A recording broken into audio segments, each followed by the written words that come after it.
for today, which is about copy editing. Copy editing and content editing. Okay, so we'll just move on right away. So what is copy editing? Okay, I'm sure that you have heard about this before. So we are going to look a little more deeper, and we are going to look at some of the tools that you can make use to make sure that your paper is well edited before they are submitted to the journal.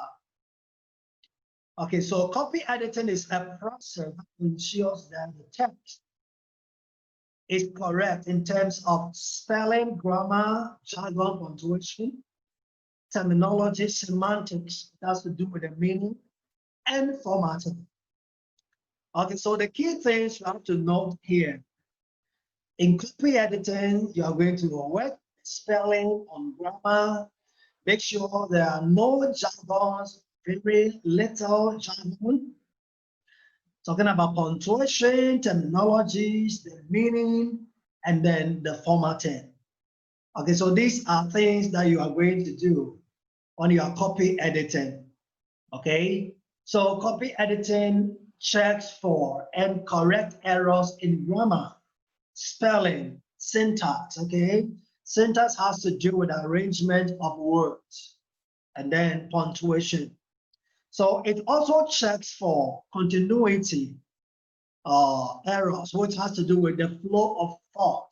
Okay, sometimes your paper, when somebody reads, it seems like the last paragraph needs to be on the top, and it seems like the middle paragraph needs to go down.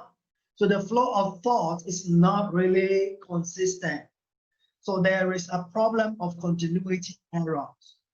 Okay, so copy editing also makes sure that all loose ends are well timed. So the ideas are well arranged in order. Okay. And then it also checks for technical consistency in spelling, capitalization, font usage, numerals, and hyphenation.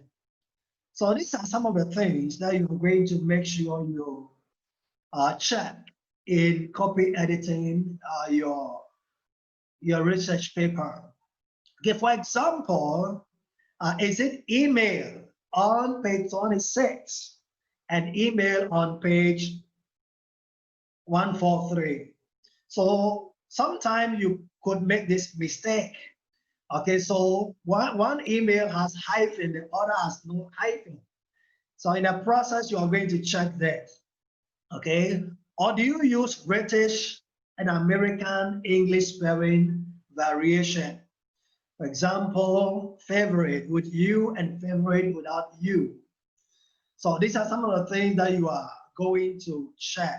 Okay, some of the things you are going to check when you are doing copy editing. Okay, so it also checks for faulty, incorrect statement.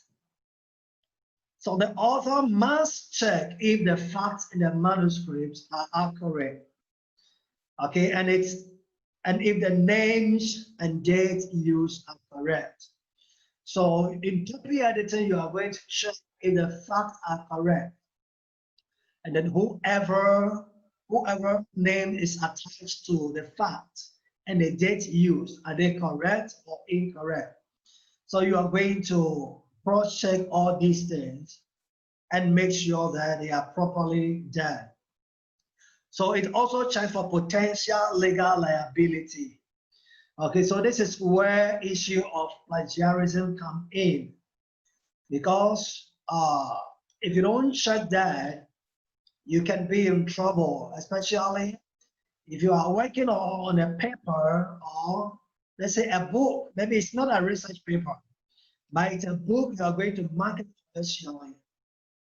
Usually, if someone find out that you use inside information to sell you can go to court or even go to jail. So this is very serious issue that you need to make sure. Those of you who want to write books in the future, you have to take this very seriously. So the author must verify that the paper or manuscript is well referenced. Okay, so you have to check that your paper is well referenced. So copy editing checks for inconsistency within the paper. It checks for inconsistency within the paper. Okay, by inconsistency, what I mean is you have to see your paper as a story. Don't forget that everything you are writing, so far as your paper is concerned, is a story in nature. So from the beginning to the end, there needs to be some consistency. Okay, it has to follow a particular order. Okay, so this includes the research process. Okay, talking about how the study was conducted. Everything needs to be well written, consistently, logical manner. Okay, so the question is, does your paper flow like it's, or it's just junk of information, pieces of information? Okay, so your paper, when somebody reads, it should flow like a story and not a compilation of information. Okay, so take note of that. So another question is, are there conflicting descriptions? Are there conflicting descriptions of the methodology? Okay, sometimes your methodology seems to conflict. One part of the methodology conflict with the other. So in copy editing, we are going to cross-check all that. Okay, for example, does the abstract match the result? Because the abstract is like a mini capsule of the entire paper, okay? So everything which is in the abstract should reflect what is in the result and the entire paper. So are your discussions and conclusions based on the results? So in copy editing, you are going to check this. Okay? You are going to check that every part of the paper, there is some kind of cohesion. Okay, there is some kind of cohesion in every part of the paper. So now let's look at how to copy edit. How to copy edit. Okay. So you copy edit after you are done preparing the journal format of the paper. That is when you begin to copy edit your work. After you are done preparing the journal format. For those of you who joined the training last month, okay, we talked about how to prepare the journal format of the paper. Okay, so when you are done, your pages should be around 15 to 20 pages, depending on the spacing being used. Okay, so number one, do an initial read through, okay? So after you are done preparing, you have to read through. So in reading through, you need to highlight areas which are not clear, areas with problems and areas with contradictions. So you are going to highlight those areas, okay? That is what you will do in the first initial read through. You are going to highlight all those areas, okay? So when that is done, now you need to rewrite the weak areas. Rewrite the weak areas. How do you do that? Rewrite the weak areas. Rewrite the weak areas. Excuse me, somebody sent a message. He said he cannot get in. Excuse me, I will just reply the person.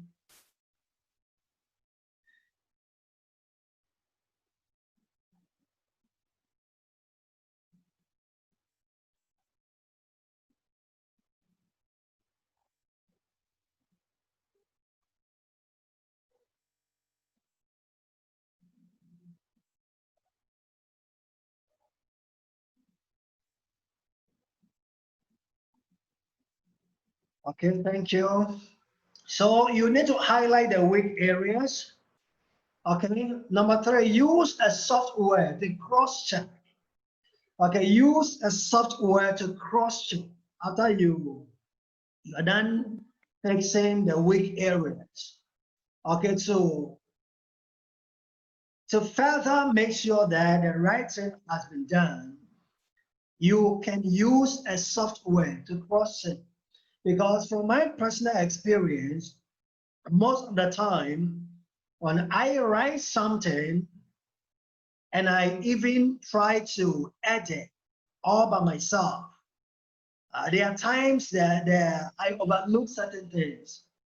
Okay, not because I don't know the correct thing, but because it's my own work, I wrote it by myself, I tend to overlook something. Sometimes I read out of my mind, not out of the paper.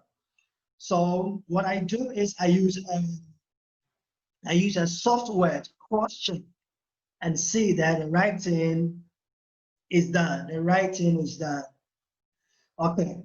So use any of these sites to double check the errors you could not spot. Use any of these sites to cross-check the errors you could not spot.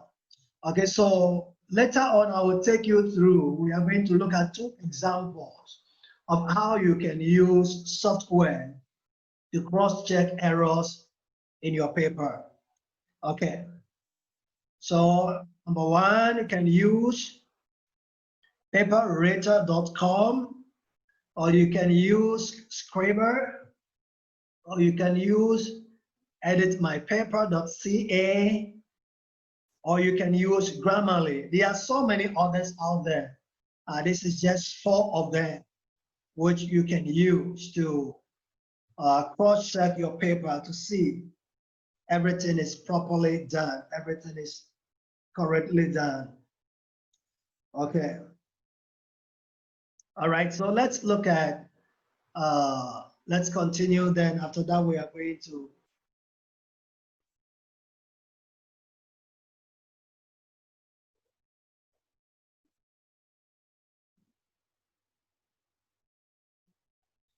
okay, so let's move on. Somebody sent a message, good morning, I'm disappointed. I started connecting the link at 8 a.m.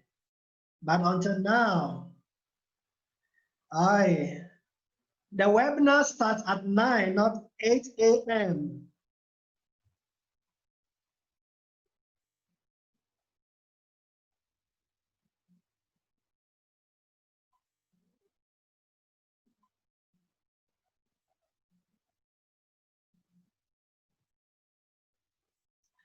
Excuse me.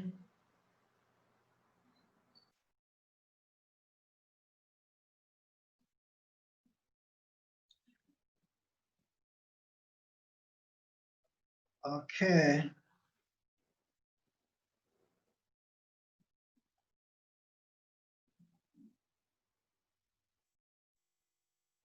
All right, let's move on. Let's move on.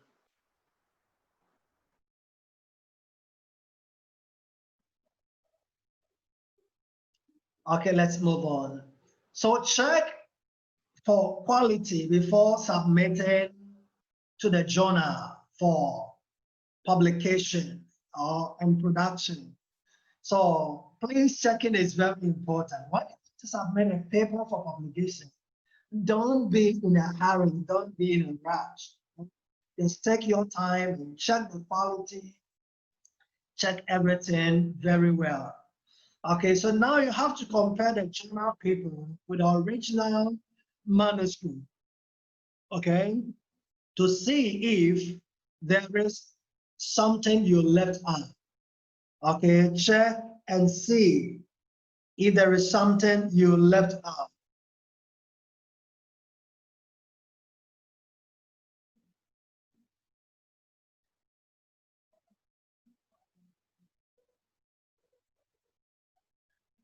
Okay, let's move on. There's another person who cannot download Zoom. Okay, excuse me.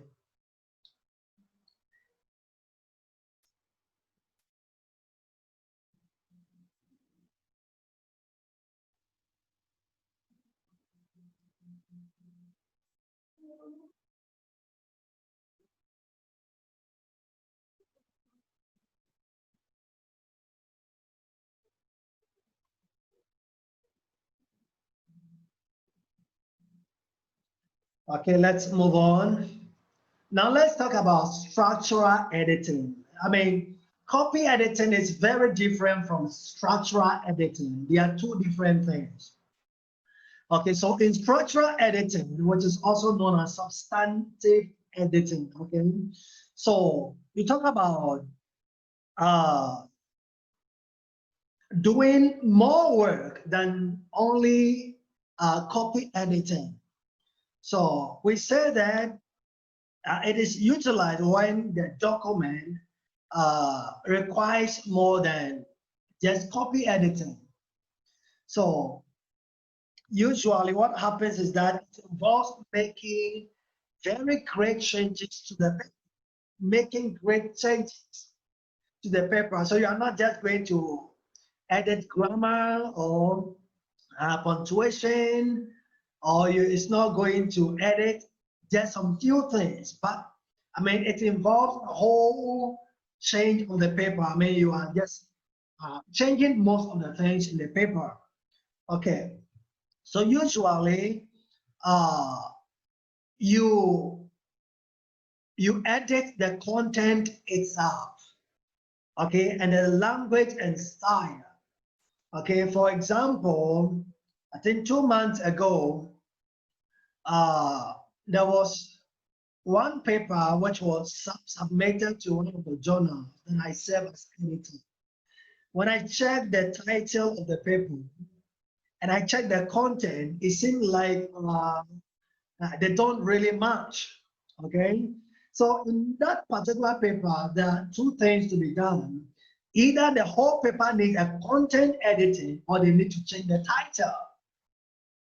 Okay, so in content editing, it means that most of the information in the paper does not really fit for the title. So you are going to rechange everything, modify everything. Okay, then you are going to modify the language and style. Okay, then the presentation clarity, and then document flow and cohesion. Sometimes the clarity, how the information is presented, it's not okay. Clarity is not okay. Okay, and then there is no cohesion in the paper. It seems like it's just chunks of information. It's not really joined together.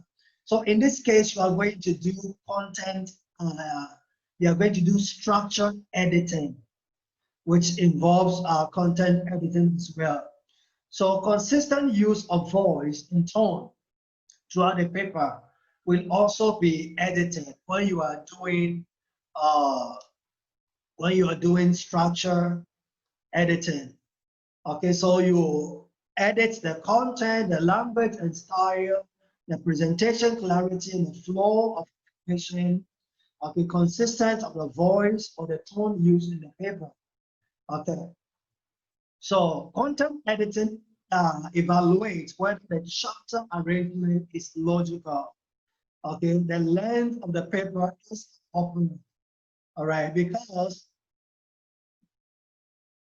for any kind of article you want to submit to the journal, okay, there's a length. For example, if it's a review paper, there's a length. If it's a book review, it's a length. Short communication paper, there's a length. If it's a research article, there's also a length. Okay, so understand that in structure editing, you are going to ensure this. And the right thing is done the right length. If the length is too short or too long, you need to cut them down or add more. So content editing also evaluates the text as a cohesive flow. All right, so using how to use site or software, okay, to improve the paper. I want you to pay particular attention here. Pay particular attention here. Okay.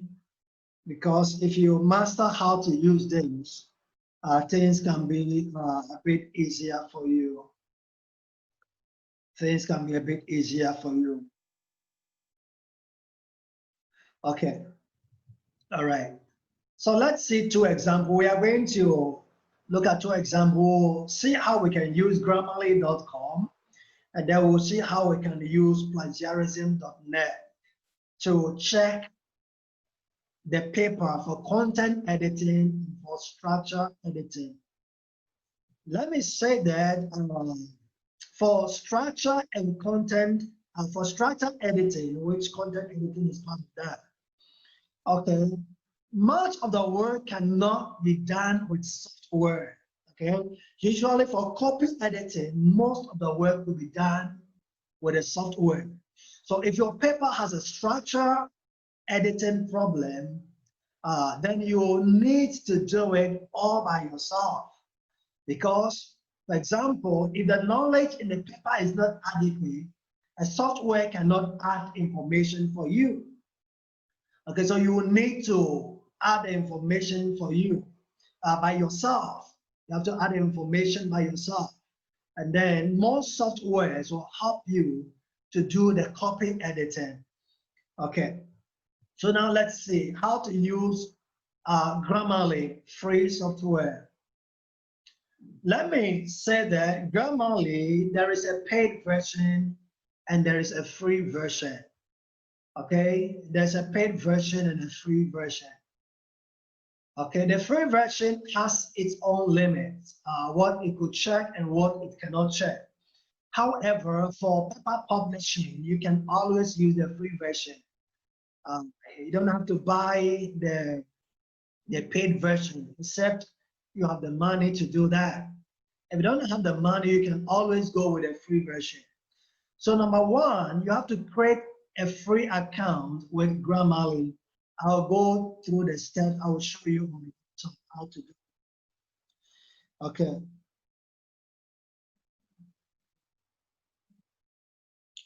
Okay, so number two, you have to log into the account you have created.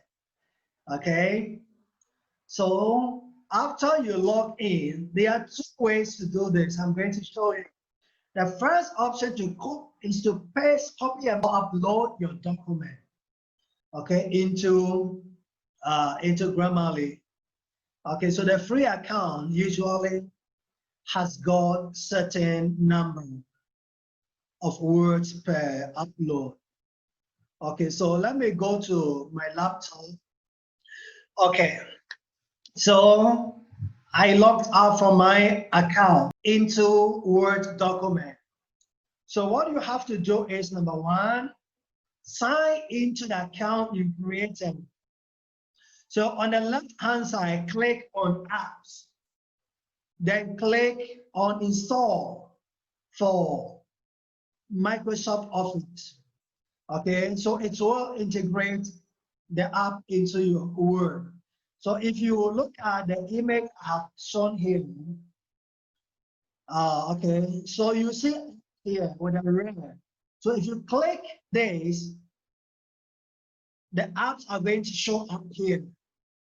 Okay, so over here, you click install. Okay, let me show you on the laptop how you can do this.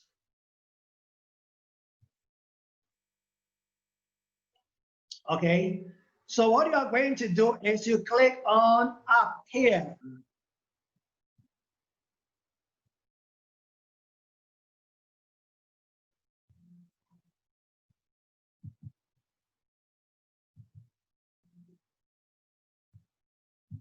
Just a moment.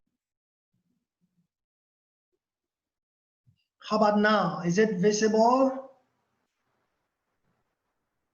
Can you see the screen now? Okay, good. Let's move on. Okay, so I began with using Grammarly to check, okay? All right, so I'm going to go back again so that you can catch everything. So for those of you who don't have accounts, Grammarly account, what you have to do is to go to google.com. Okay, go to google.com and type in Grammarly, and then you create account. You have to create account. Okay, so when you create account, now you have to log into your account. You have to log into your account. So there are two options how you can use Grammarly to edit your paper. Now the first option is like this. If you look here, there is new document.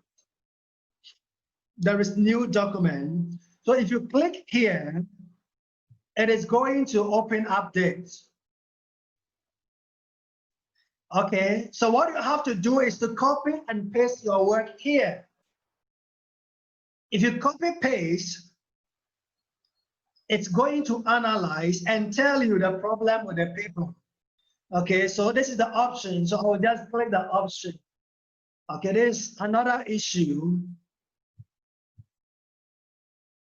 And then I will correct it. Okay, then it will show me other issues with a yellow line, you can see. And these are premium issues.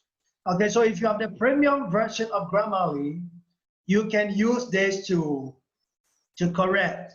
However, for research publication, you don't need to worry about the yellow lines.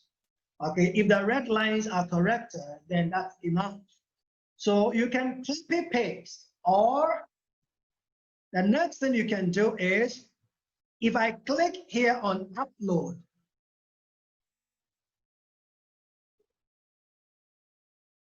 okay, it will take me to my desktop.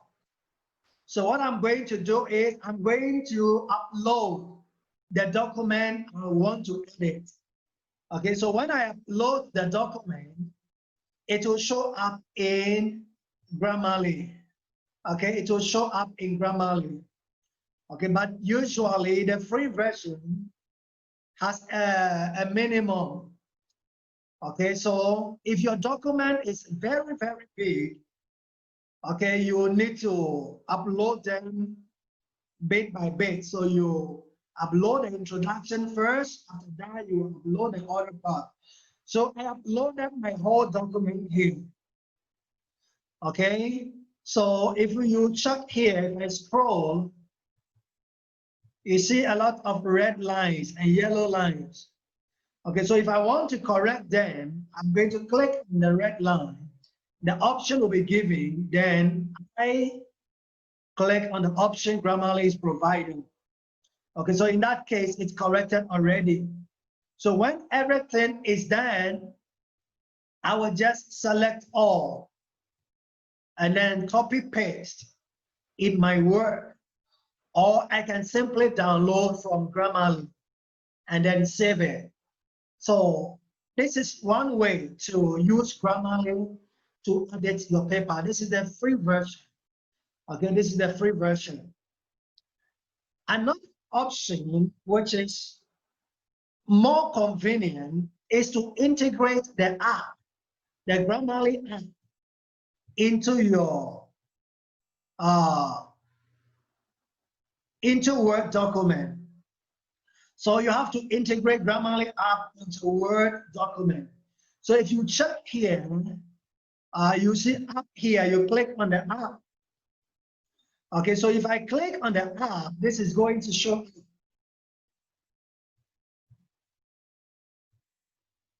Okay, this is going to show up here. So we have Grammarly for Microsoft Office. So I'm going to click here, install. Okay, I've installed already. That's why you see it here. But if it's not installed, okay, you see the same thing here. You see install here. So if you click on install, it will take you through the process of installation. So just click next, next, next, and then it will just install. So when it's installed, okay, you open your Word document. You open your Word document.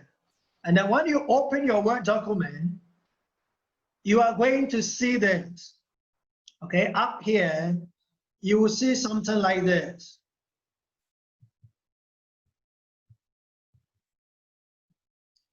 Okay, can you still see my slides, my desktop? Can you still see? Give me feedback.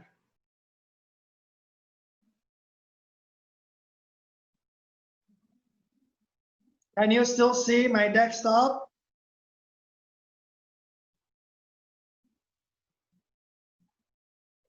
Okay, very good. Okay. All right, let's move on. Okay, so I have installed Grammarly already, and now it has been integrated into my Word Office, Word document. So if you check up here, over here, you see Grammarly here. Okay, and then over here too, you see Grammarly here. Okay, so the icons up there include Grammarly. So if I want to use Grammarly to edit the paper, I'm going to click on this. Okay, it's open already. So if I click on open Grammarly here, it's open already. That's why it shows closed.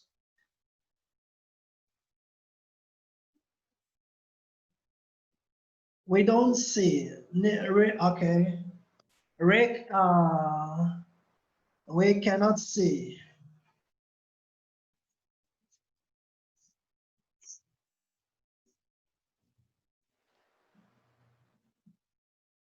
Somebody is not seeing. Okay, I will share again.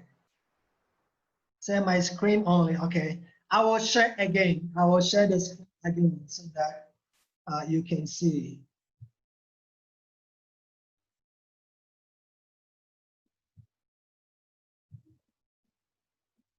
Okay, give me feedback now if you can see. It's shared again. Give me feedback. Can you see my screen now? Okay, very good, very good. Okay, so now Grammarly has been integrated into my Word document, okay? So now I don't need to go to google.com to open Grammarly to edit my paper, okay? So I can now edit using Grammarly, which is integrated in my Word document, okay? So like I was saying, over here, it will show open Grammarly. So if I click on it, okay, it's going to open and it's going to underline all the wrong spelling in my word, in my work. Okay, so as you can see here, okay, beginning from the first page of the work. So as I scroll down, everything which is wrong is going to be underlined in red. Okay, like this one here. So I will click on this. If I click on it, the option will be given. Then I'll choose the correct thing. Then I'll move on. I will check this. Okay, it will give me the option. The next one, it will give me the option. Okay, so I'll read and check which option is best. Okay, so it gives you two options. You have to check which one fits, and then you will choose that one. Okay, then you keep moving. Okay, then it will give you the next option. Okay, then it said cross out. I will cancel it. Then it's off. Then I'll move on and move on and move on. So until all the red underlined words are corrected. So over here on the right, all the underlined words, they are things that need to be corrected. They are things that need to be corrected. So I'm going to use them. I'm going to use the options provided to check my work completely. Okay.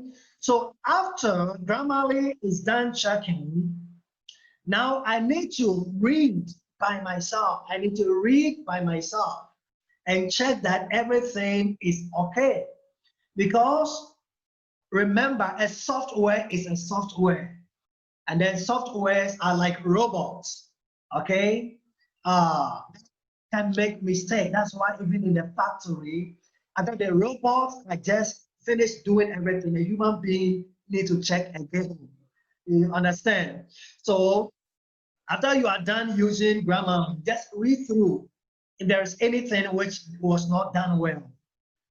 So if it is done well, that means your work is ready for submission.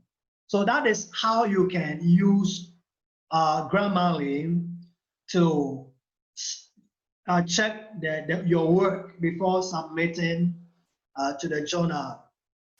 Okay. Any question? Give me some feedback. Any question? Is it okay? Any question before we move on to the next presentation?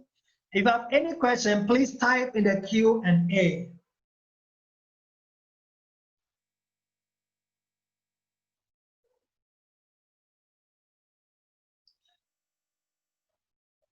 Okay, we will talk about the plagiarism. It's the next topic.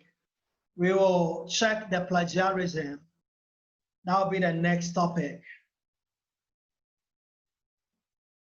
Okay, so well understood.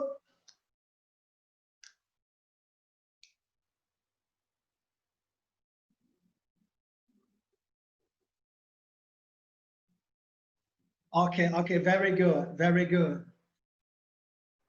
Okay, we are going to work on the plagiarism. That is our next topic. That's our next topic. So we are done with the editing issue. Okay, so we'll just move right away to the next presentation. Is it okay? Let's have just 5 minutes break only, and then we'll go back to the next presentation. Just 5 minutes break.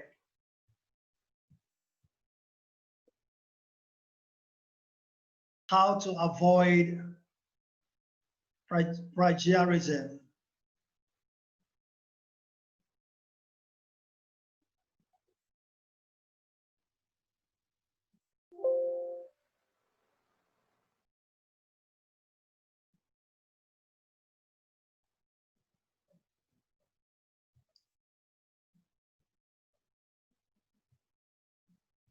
Okay, is everyone ready?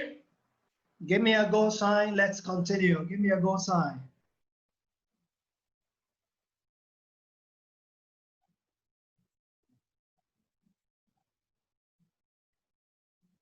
Okay. I will share my screen.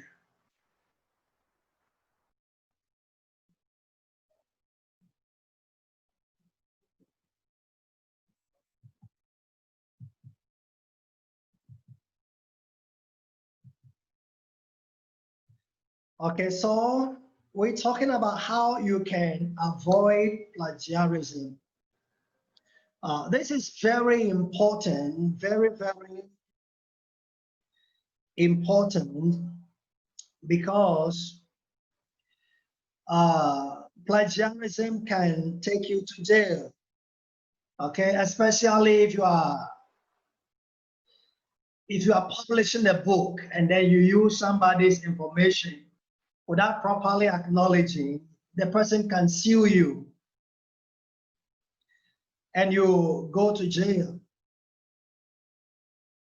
So it's very important that you know how to do this. It's very important that you know how to do this. Do everything to avoid it, okay? So that no one will put you into trouble. Okay.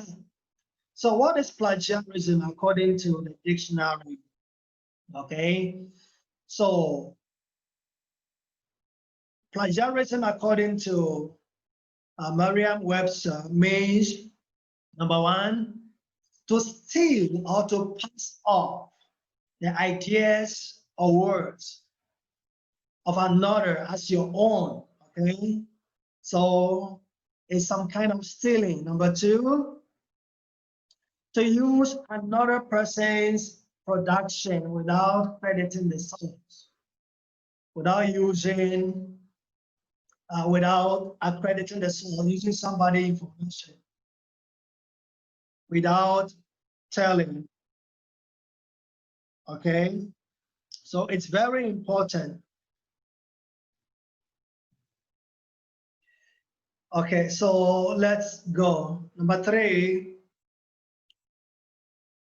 to commit literary theft. This is a little funny.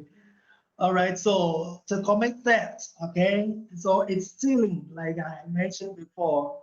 And then number four, to present as new, original idea, an idea or product derived from an existing source. Okay, so to claim that something is new, meanwhile it's something which is old, somebody's information, and then you bring it out, telling people it's your own new information. Okay, so it's not allowed.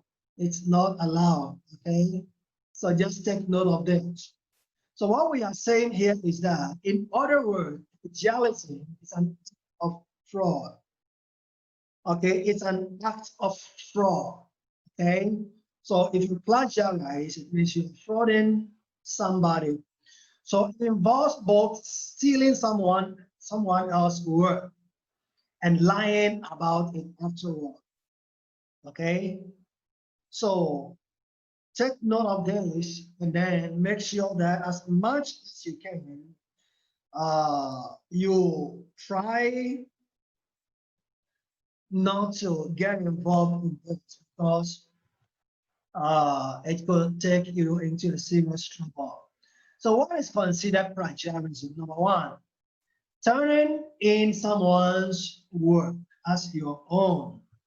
Number two, copying words or ideas from someone else without giving the credit. Number three, failing to put a quotation in quotation marks. So you should know that if you quote somebody or use somebody's idea, you need to put it in quotation marks. Okay, you need to do that. Okay, so I made a mistake here. So giving incorrect, not it should, the F should be G. Giving incorrect information about the source of a quotation, okay, is also considered plagiarism. Giving wrong source of a source to a particular information you use. Number five, changing words but copying the sentence structure, okay, of a source without giving credit. Okay, so when you change words but you use the same structure and then you don't acknowledge where you got that information from, it's also considered as plagiarism. Okay, and number six, copying so many words or ideas from a source that it makes up the majority of your work, whether you give credit or not, simply because it breaks the fair use rules. Okay, so sometimes you have credited a source, but you have used too much information from other people, or you have used too much information from one particular author. So that is considered plagiarism, even though you cite. It's also considered plagiarism. So don't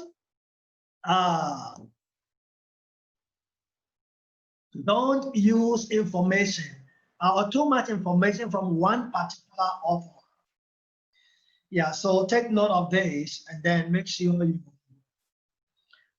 do the right thing. So how about images, videos, and music? Okay, is it allowed if I use somebody's video, if I use somebody's image or music?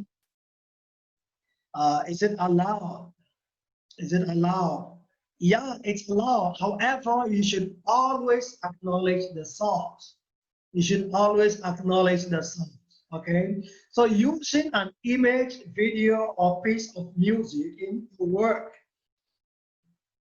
you have produced without receiving proper permission or providing appropriate citation is considered plagiarism.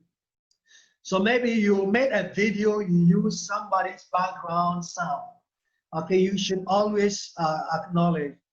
Okay, yeah, so you should always acknowledge where you got it from.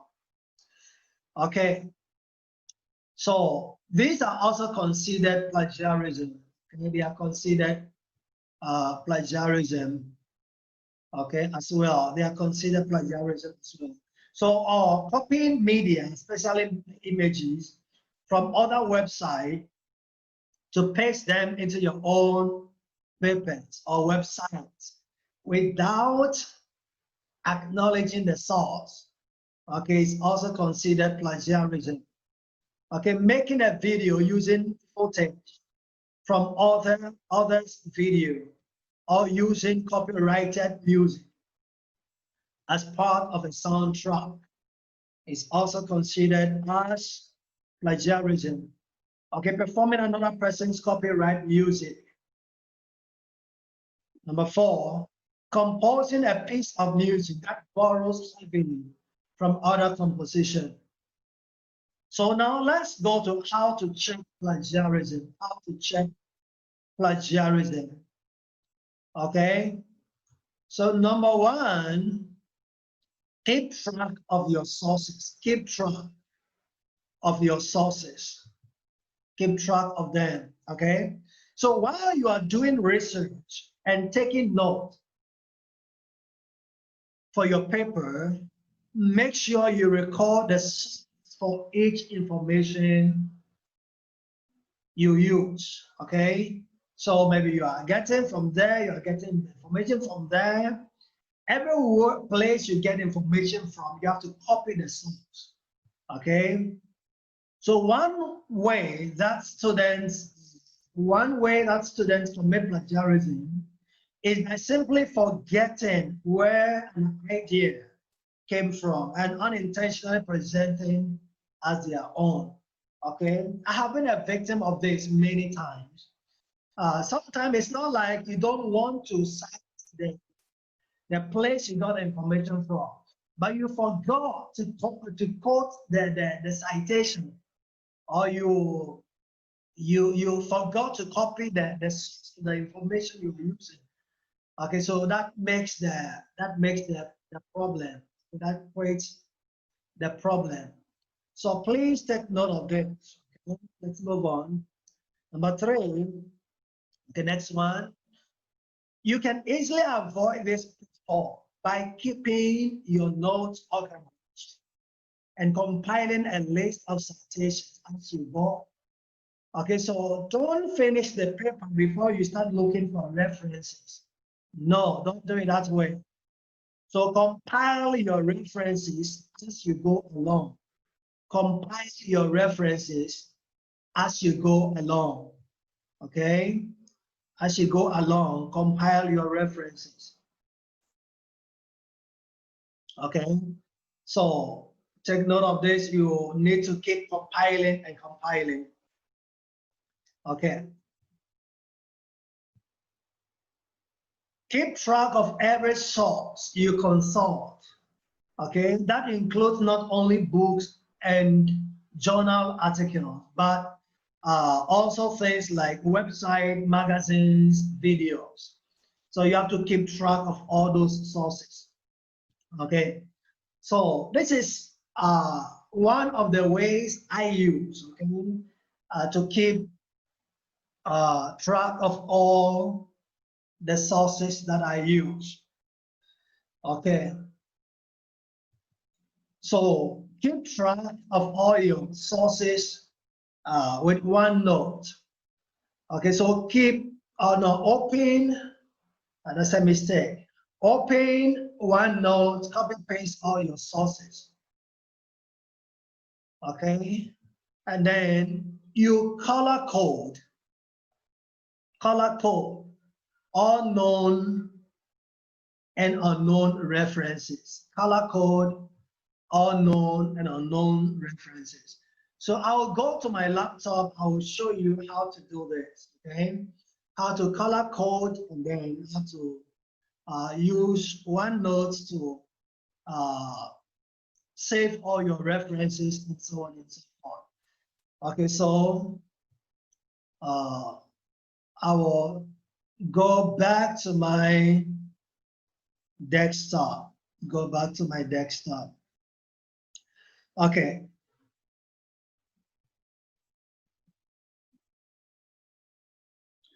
I'm going to share my desktop.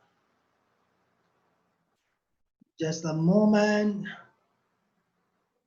Okay, so every paper, its references are there. Okay, so if I click them, you can see the papers. Okay, so all the references are there. So what I do is this. Okay, assuming I'm working on a new paper, and the title of the paper is, let's call it, okay, COVID-19. COVID-19. Okay, so what I'm going to do is, while I'm working, every reference I'm using, I'm going to copy and paste them here. Okay, then I will color code them in my paper. Okay, can you see the Word document I have opened as well? Can you see?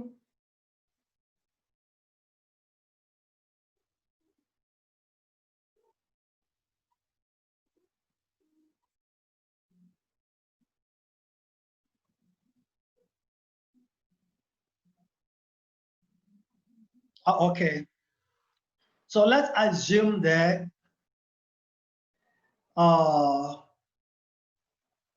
let's assume that with a reference here, we have Baker. Okay, we have Baker and Jacobs, 2013, here in my paper. So if I have the source of this one, okay, I'm going to open my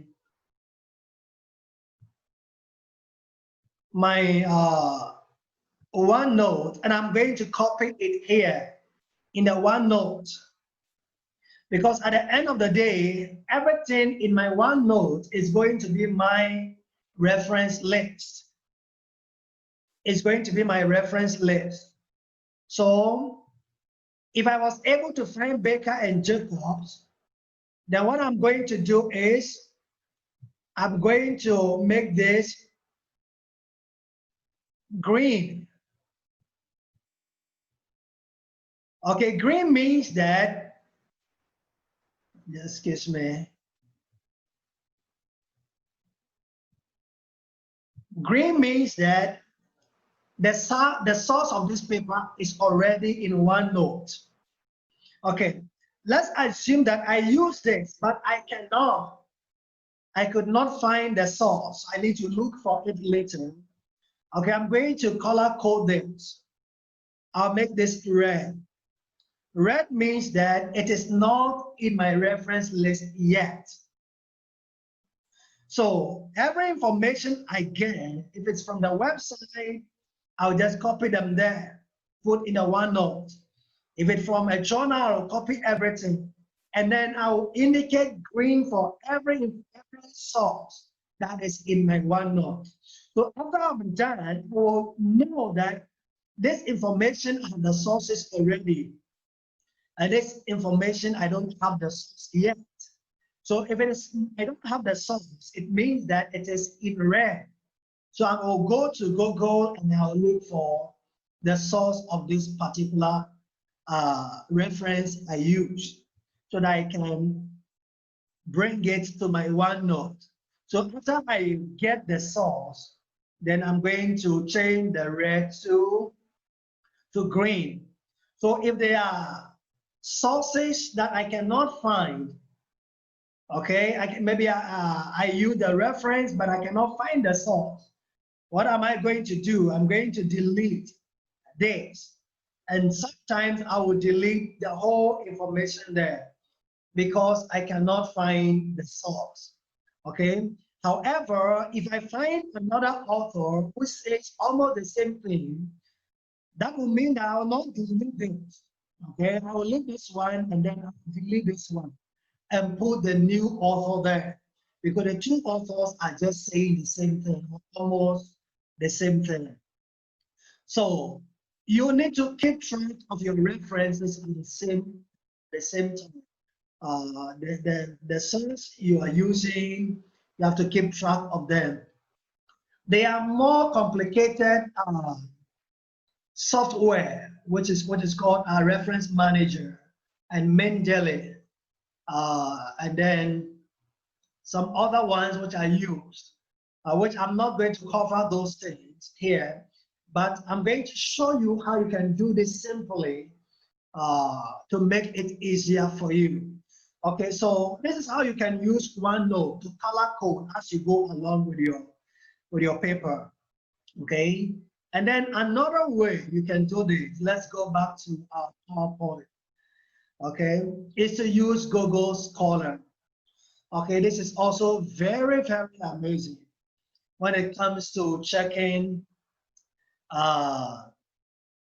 when it's come to tracking references, you could use Google Scholar. Can you still see my slides? Can you still see?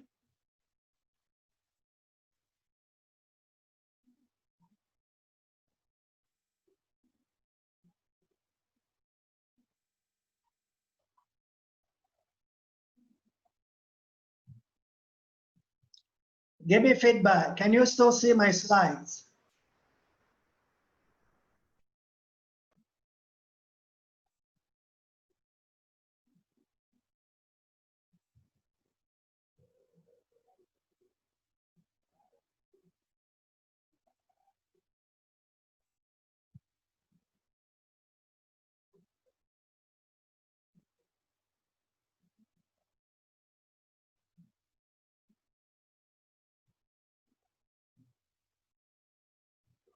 Oh, okay, very good, very good.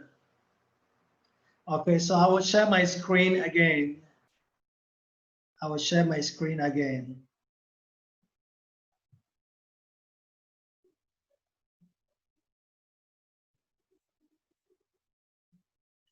Okay, so now Google Scholar is also perfect. I mean, super, super good. Okay, when it comes to tracking uh, the sources you use, we are going to go through which one is the paper we are looking for, because there might be more than one Jacobs and Baker and Jacobs online. So you have to go through. Okay. So if you have the year is here. Okay. So you can cross check here and find out. However, if you check here, you find the paper you are looking for. So let's assume that this is the paper we are looking for. Okay. And we are looking for the citation for this particular paper. Now, what you have to do is to go down. Okay. After the star, you will see this quotation mark. And this quotation mark here is cite. So if I click on the quotation mark, the citation will pop up. Okay, so the citation includes MLA, APA, Chicago, Harvard, Vancouver. Okay, so whichever citation you are looking for, you can find it here. You got the point? So if I'm using APA, I'll just copy. I'll just copy APA. Okay, just copy. And then I will take it right away and paste it here.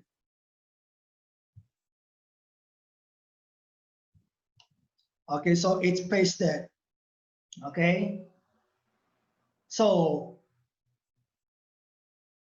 through the use of Google Scholar, it makes it easier for me, okay, to compile all my my studies. It makes it very, very easy.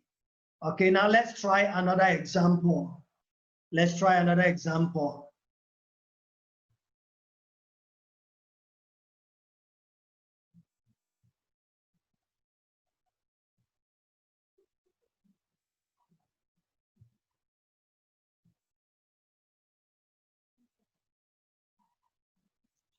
Okay, if sometime you might not have the year, or you might have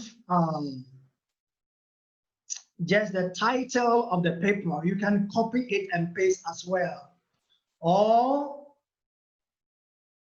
you may just add just a word or phrase from the title of the paper, and then you add it to the name of the author. And then when you put it into Google Scholar, it will show up. Okay, for example, if I type in, let's assume Yeoman 2018. Let's see what will come up. Okay, so Yeoman 2018. Okay, so there are two results.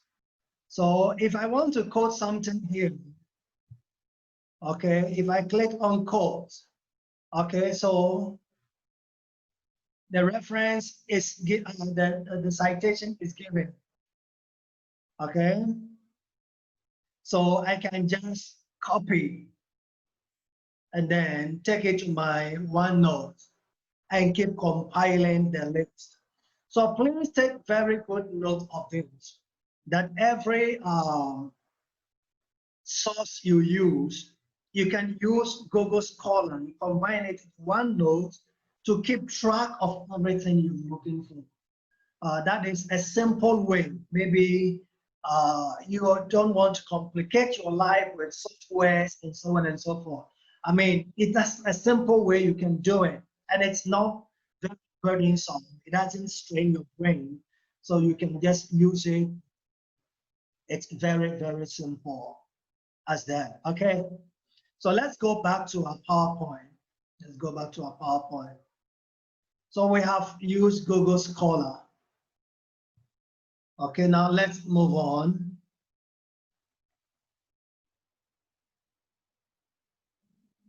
Okay, so another way to avoid plagiarism is to use quotes and paraphrase. Okay, so if you look at the image here, it's a little funny. Okay, so this cow is saying, where is my mouth? Okay.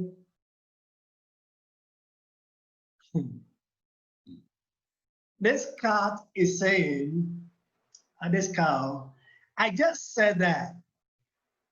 Use your own words. Okay. So he said, look, I said moo, use your own word. Moo. It's funny. Okay. So use your own words. If don't use your own word, then you have to quote. So while writing your paper, if you want to share an idea or a piece of information from a source, you must either paraphrase or quote the original text. Okay, you must either paraphrase or quote the original text. Very important. Okay, so quoting means that, okay, you are copying a piece of word for word, and then the complete text must be introduced in your own words and then enclosed in quotation marks and correctly attributed to the author. Okay, so introducing a quote. Each time you include a quotation in your paper, you must introduce it. Okay, so this shows the reason, okay, why you are introducing the quote and how this fits, okay, into your argument. So there are three main ways you can introduce a quote. Okay, one, introductory sentence. You can use an introductory sentence. So you can introduce the quote with a full sentence followed by a colon. Okay, so this is an example. In Philippines, a recent poll shows that women contribute more to the upkeep of families than men. And then there is colon, and then after colon, the quotation comes. Okay, women engage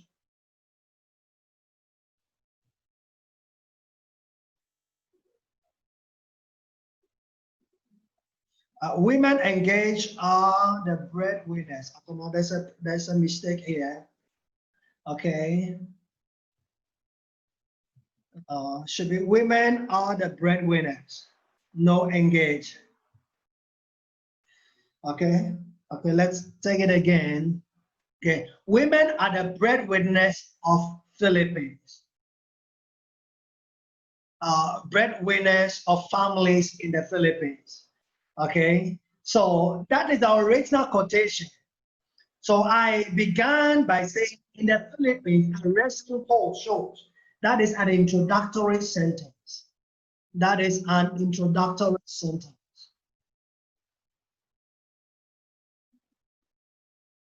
Okay, Ricky has given another option. Women are engaged as breadwinners. Okay. So Ricky, thank you. That is also correct. Okay. So take note of this, that it is started with an introductory sentence before the actual quote comes. Okay, then you put the author in parentheses. Just take note of this. Okay. Now B, introductory signal phrase. So introductory signal phrase. So you can use an introductory signal phrase that mentions the author or the source, but that doesn't form a full sentence. So in this case, you follow the phrase with a comma instead of a semicolon. For example, according to Loretta 2018, women, okay, the same mistake here again. Okay, let's make the correction again.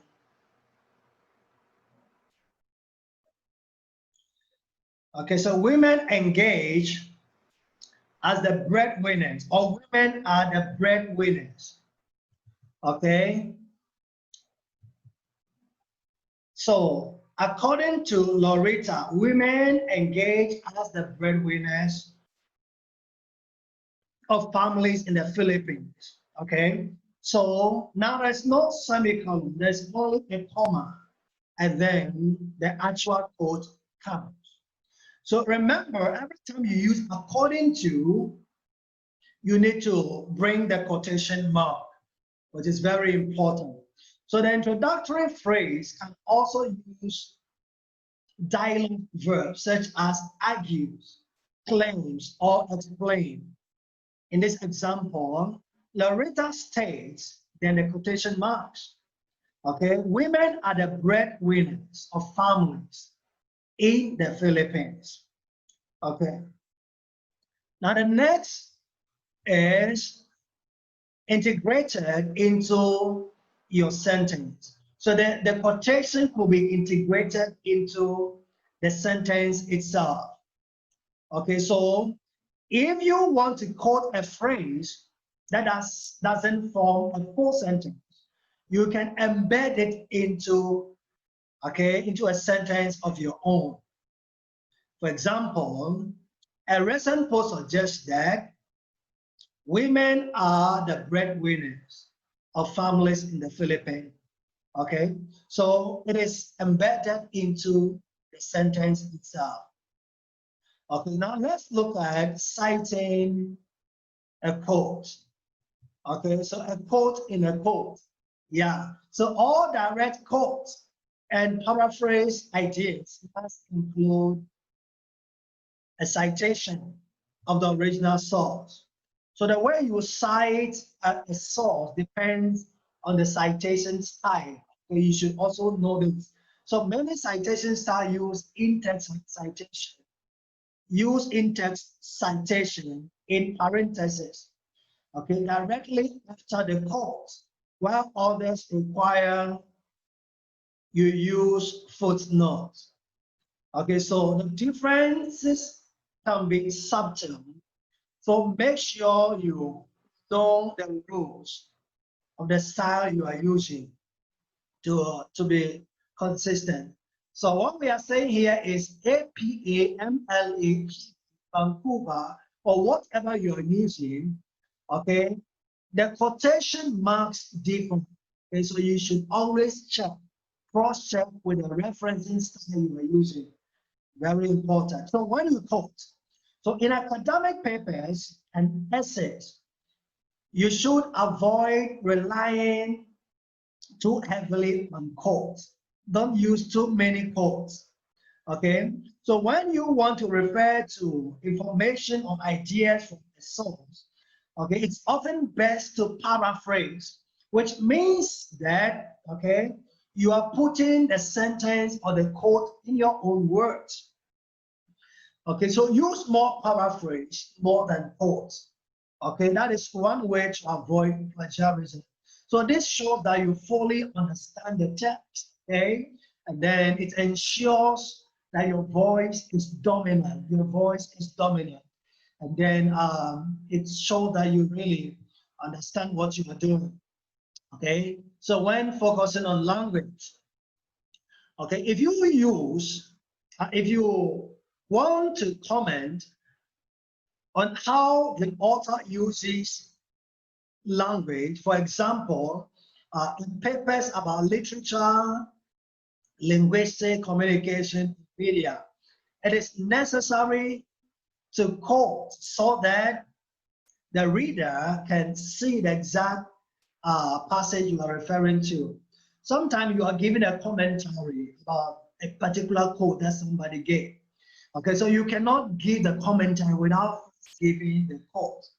Okay, for example, you give the quote and then you continue. This means that, this implies that, blah, blah, blah. So you paraphrase the quote. This is commonly in linguistics, in literature, in other subjects that are more related to language. Okay, for example, okay, you are writing a paper about a novel of a modernist author, okay? So you will have to quote frequently from the novels in order to analyze their language and style, particularly in literature, okay? It deals with more analysis of text, okay? So if you are not doing analysis of text, then don't use too much quotes, okay? So giving evidence. To convince the reader of your argument, interpretation, or position on a topic, it's often helpful to include quotes that support your point.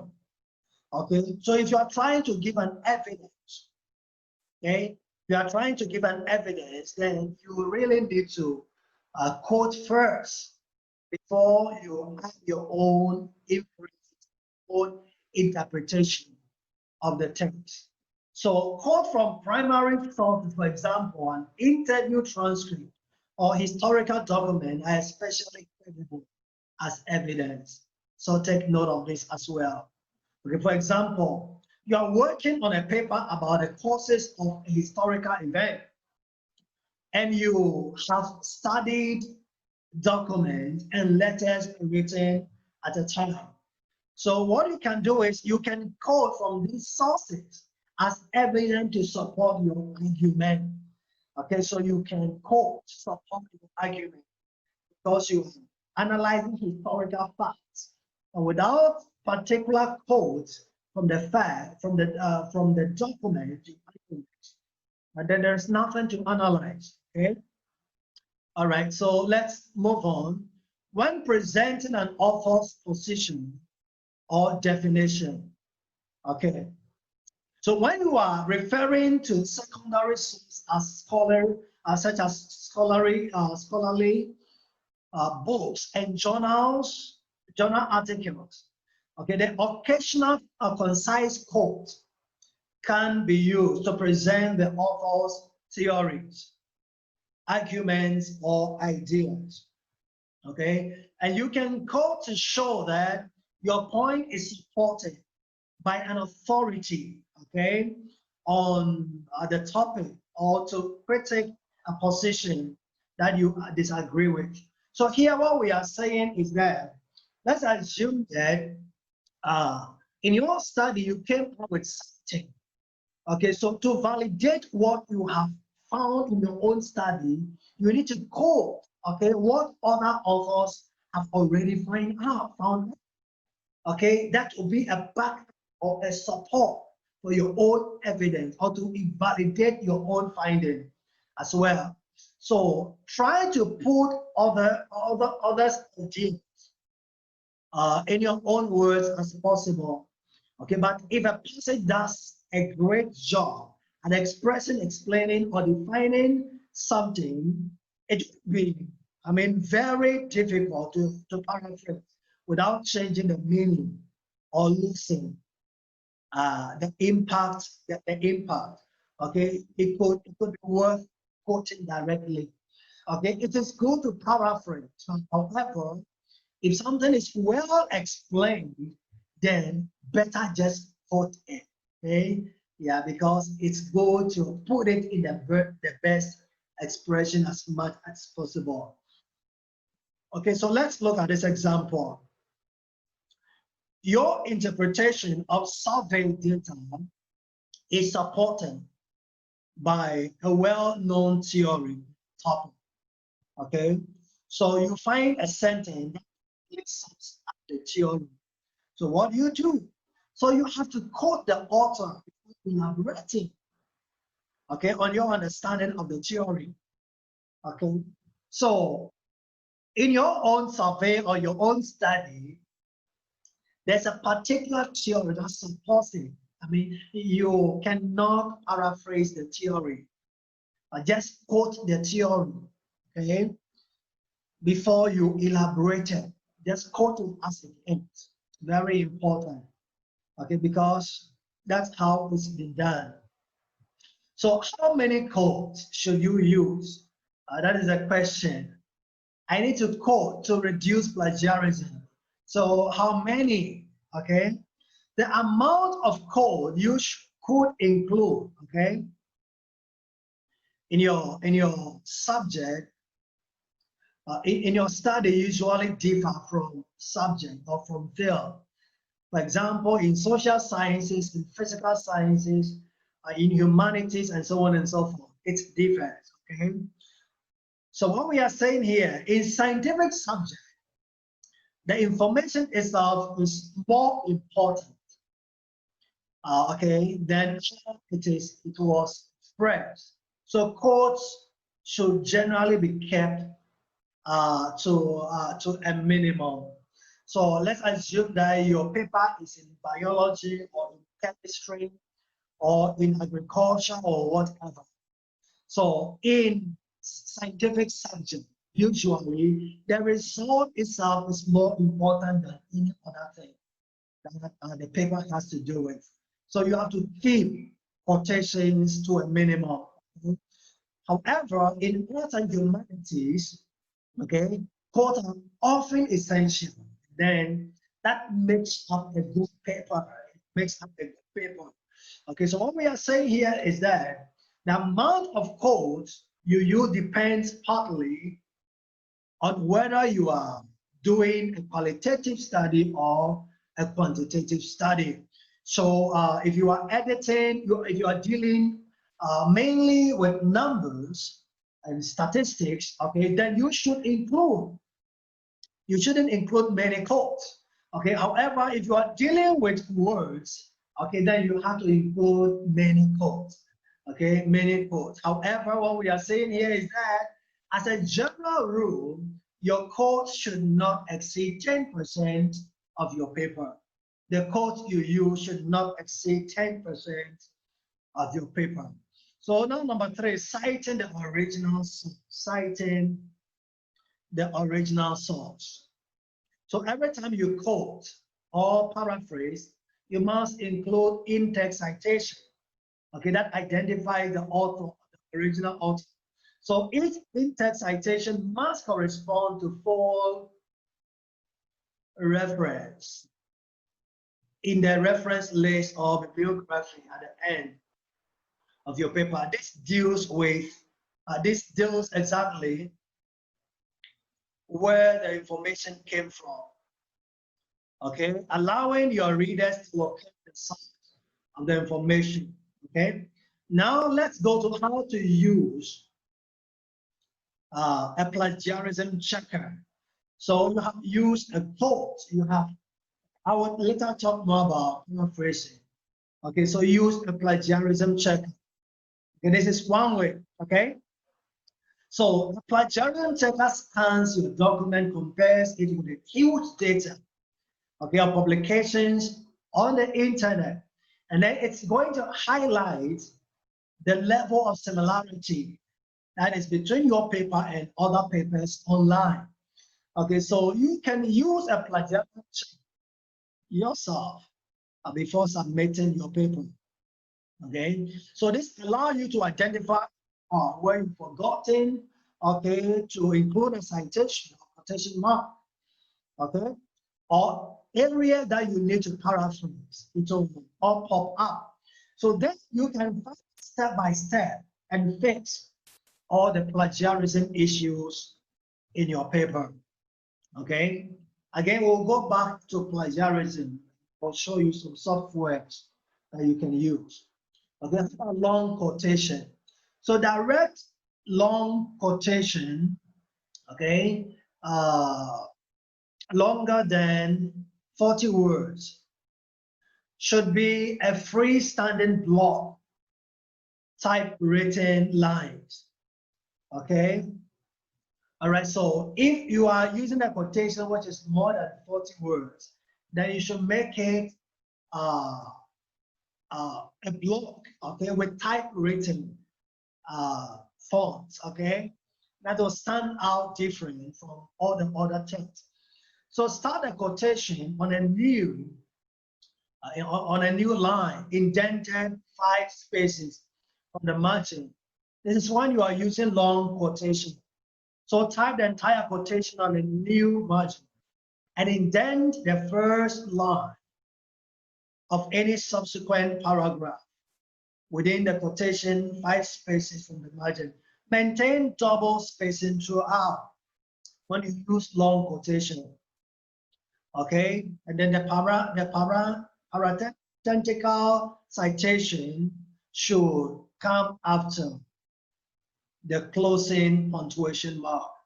Okay, so I'm sure you are familiar with this. So if you are using long quotation, for example, if the margin is this, then the usual margin is this. Then the long quotation should be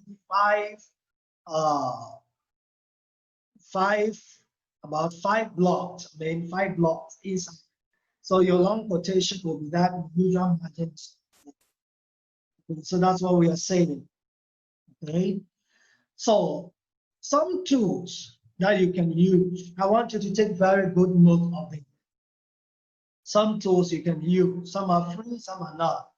So number 1 is called Detector Small Tools, SEO tools.com.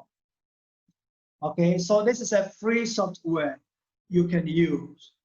Okay, the maximum words you can use to check plagiarism per checking is about 1,000. So if your work has 8,000, think that you will check the plagiarism 8 times. So 1,000 per checking. Okay, and then the second one is called Duplicate Checker, which is also free. You can check 1,000 words per checking. And then we have Plagiarism Detector, okay, which is free. You can check also 1,000 words per checking. And then Others include, we have K-Text, we have Easy Byte, like Plug Scan. So these are all free. Okay, and these are not free when it comes to plagiarism checking. Okay, we have Grammarly. Grammarly is free for editing, but not free for plagiarism. So if you want to use Grammarly for plagiarism, you have to pay.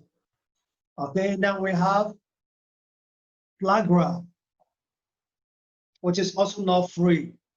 And then we have Scribble, which is also not free. Okay, so these are some of the tools. Okay, so I will go through some of them. I will show you how you can use them to check plagiarism for your work.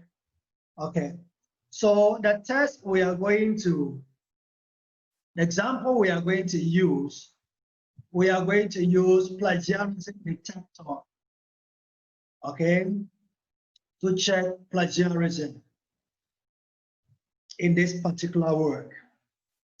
So I will go back to my desktop again.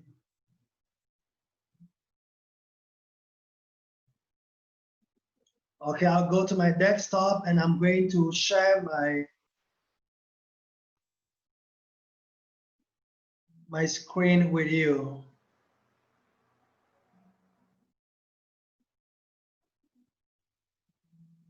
Okay, give me feedback if you can see. If you can see my desktop, please give me feedback.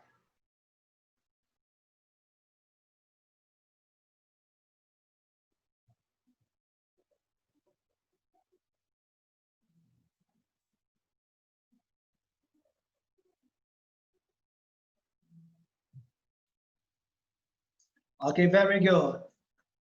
Can you see my desktop? My desktop, can you see everybody?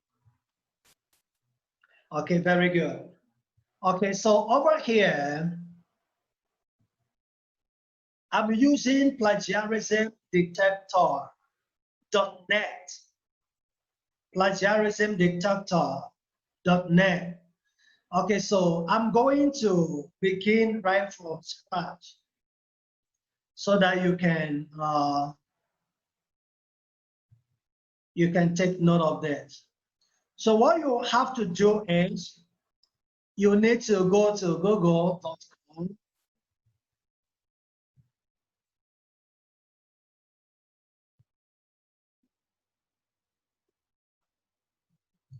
Okay, then you type in plagiarism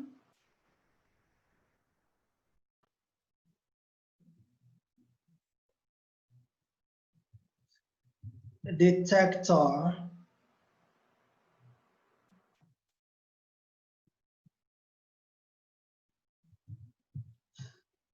Okay, so it will bring us here.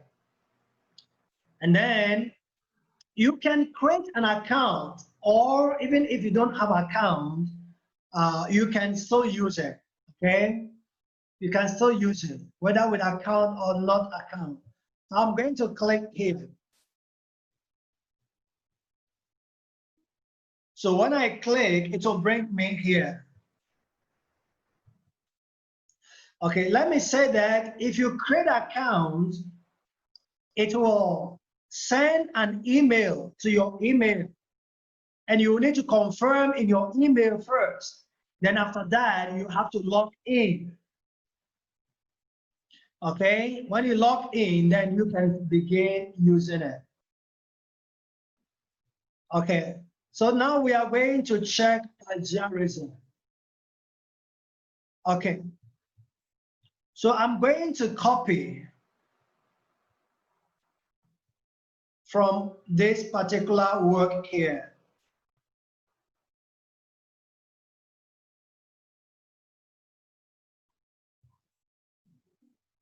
Don't forget that you can check 1,000 words per check-in. Okay, 1,000. So I'm going to paste it here.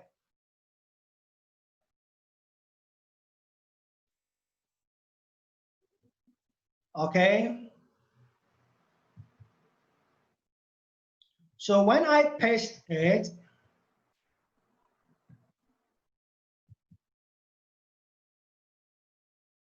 I'm going to scroll down this way. And over here, you can see check plagiarism.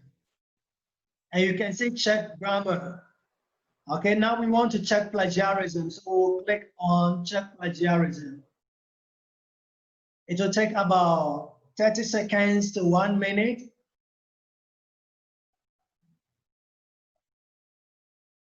So now we are going to wait. It is checking the plagiarism.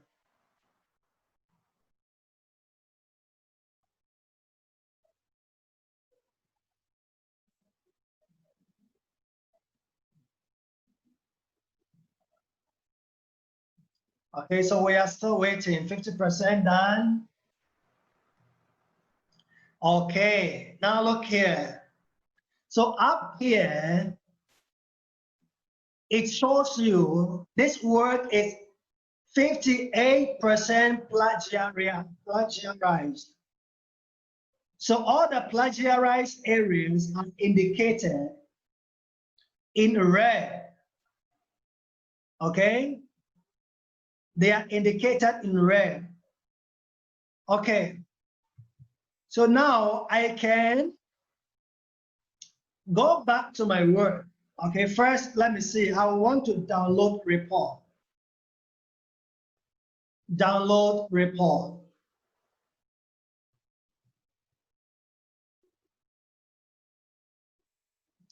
Okay, so it's downloading.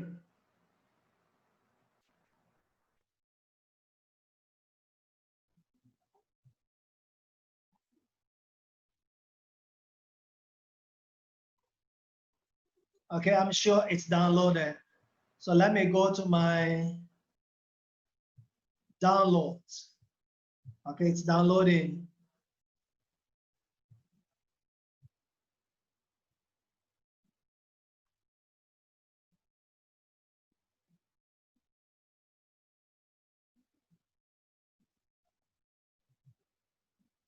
Okay, so this is the report from plagiarism detector.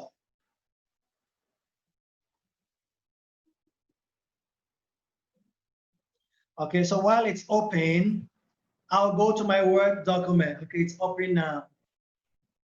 So if you see this one, okay, 58% plagiarized,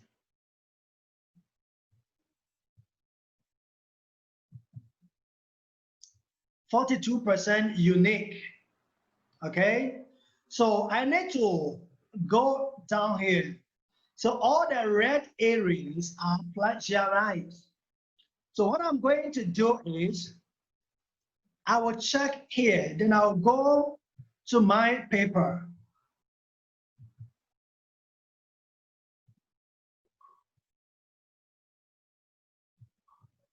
Okay.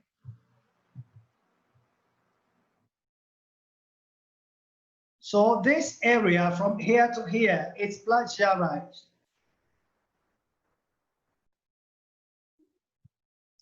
So I'm going to color code it.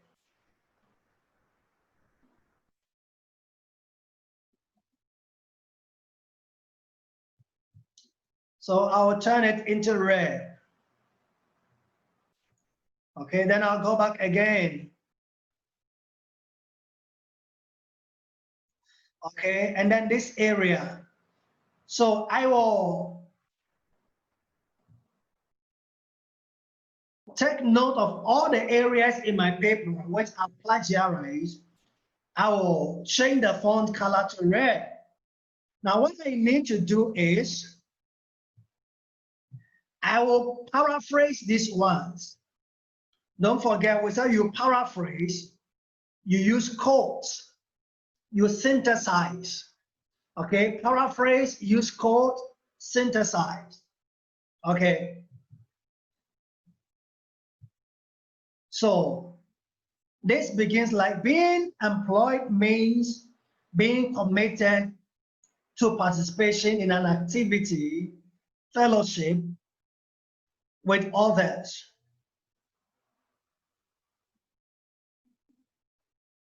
an occupational activity. Okay, so I will try to paraphrase it. Okay, so I can make it like this.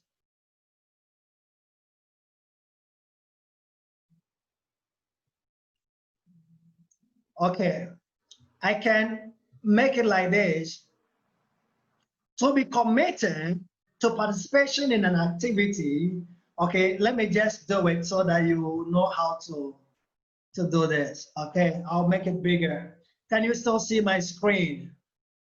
Give me some feedback.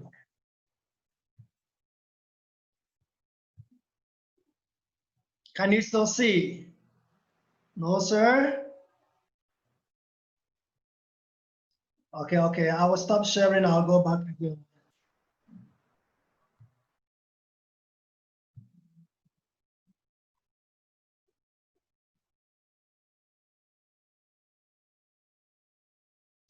Okay, can you see now?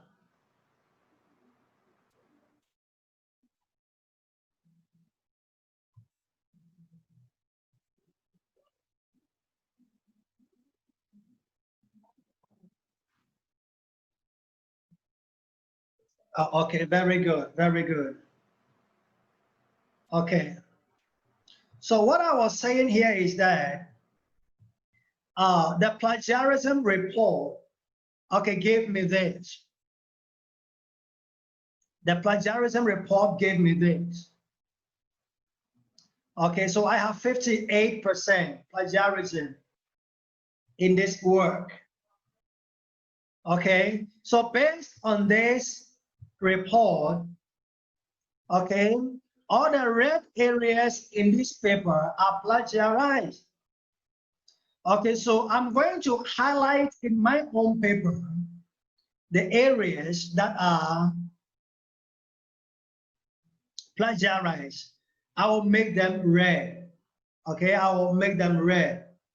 Okay, when I make them red, now I need to paraphrase it. I need to paraphrase it. Okay, so now let's see how it will go. So it's like this. Being employed means being committed to participation in an activity, fellowship, which with others, an occupational identity.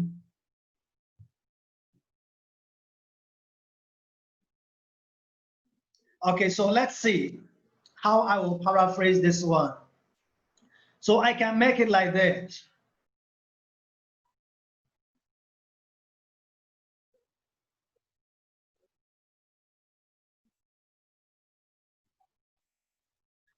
Okay, I can make it like this. So we committed, okay, that's committed here. To be committed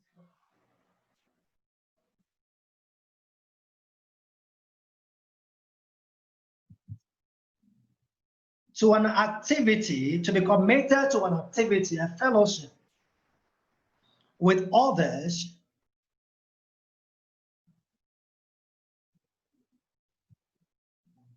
and to have occupational identity means you are employed.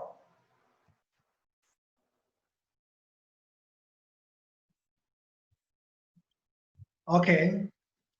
And then when this is done, I will try to look for some synonyms.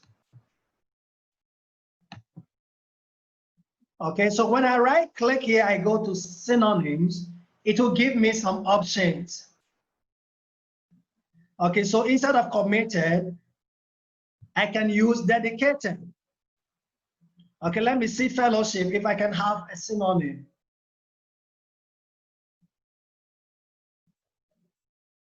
Okay, maybe I'm going to leave it like that. Let's see occupational. Okay, I can change it with professional. Okay, so let me delete this one. Now we'll go back to plagiarism.net. Okay, we'll check again if the plagiarism was reduced or not. Okay, if it was reduced or not. So note that the first line was paraphrased. I paraphrased the first line here. Okay. Okay, so let's go back. I'll copy this.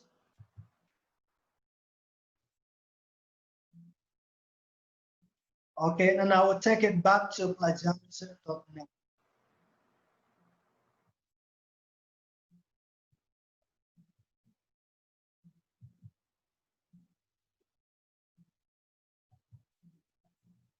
Okay.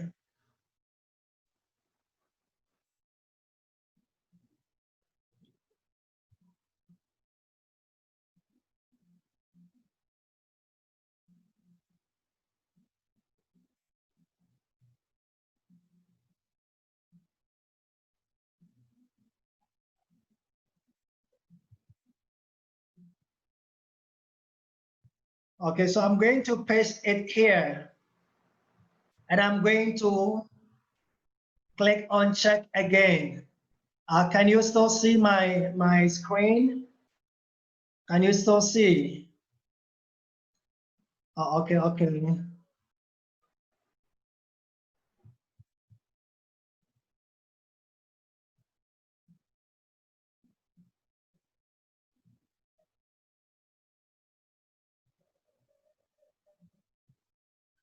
Okay, how is it now? Can you see?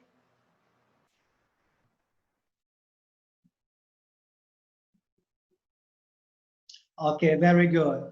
Okay, so I paraphrase the first sentence. Okay, so I'm going to check the plagiarism again. If the first sentence will be read or not. Okay, let's see what the outcome will come. Okay, let's refresh. Let's refresh and then we'll do it again. Okay. So I paste in here.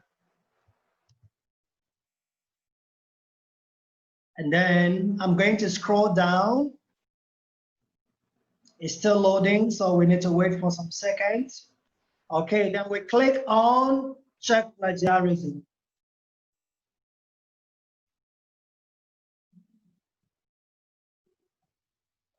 Okay, it will take about 30 seconds to finish checking, so we just need to wait. Okay, it's checking now.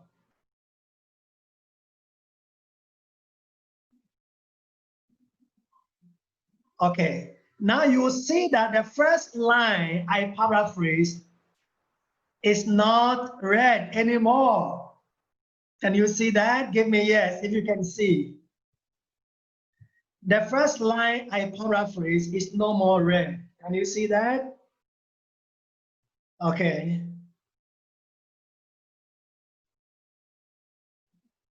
Okay. So that is how you can use plagiarism detector to check plagiarism. So it will try to show you the areas which need to be improved. It will show you the areas with the plagiarism, and then you just need to paraphrase it or use quotes, okay? And then after you are done, you copy it back into plagiarism detector to check if the plagiarism is reduced or not. Okay, so basically this is how you do it. So let me say that this is one of the softwares I use to check plagiarism. It's very good. And then the papers we submit, we don't have so much of plagiarism problems. I think for the past 4 months, we've submitted around 15 or 16 papers. And there is only one paper out of the 15 or 16 papers that we had a plagiarism issue. But it happened because the other plagiarism detector I used could not detect all the plagiarism issues. So when the plagiarism issue is not detected, it means you cannot fix it. Okay, so with this particular plagiarism detector, plagiarism.net, I have used it, and I can say that it's good, it can help you, it can do a good work.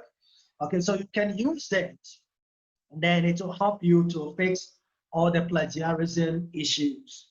Okay, so let's go back to our PowerPoint. Let's go back to our PowerPoint.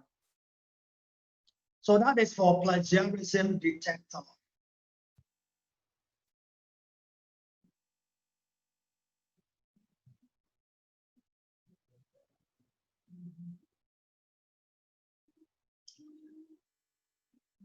Okay, I will share my PowerPoint again. Okay, so now we are back to the PowerPoint. Now let's go to paraphrasing. Paraphrasing. Okay, how you can do paraphrasing. Okay, so in the example ago, I showed you just in a small way how I paraphrase. So in paraphrase, I rearrange the sentence and then I use synonym for some of the keywords. Okay, some of the keywords I use synonyms and rearrange the sentence. Okay, and then that alone was able to reduce the plagiarism. Okay, so paraphrasing is presenting ideas and information in your own words. Okay, and acknowledging where the information came from. So by using your own words to demonstrate, by using your own words to demonstrate your understanding and your ability to convey the information that you have got. Okay. So steps to help you do the paraphrasing. Okay, number one, read the original text until you understand very well. Number two, note the key concept, note the key words, note the keywords, and then write down your own version of the text without looking at the original text. Okay, now if you look at this image here, okay, so on the right, on the left, it reads like this. You have an important rhinitis with saphagia and rhinorrhea, which is so complicated. These are medical words. So paraphrase reads like this. You have a bad cold and a headache, and then a runny nose. So this is paraphrase. Now this one, he does not understand. Okay, but in this one, it's very clear. So try to rewrite it in your own words, okay?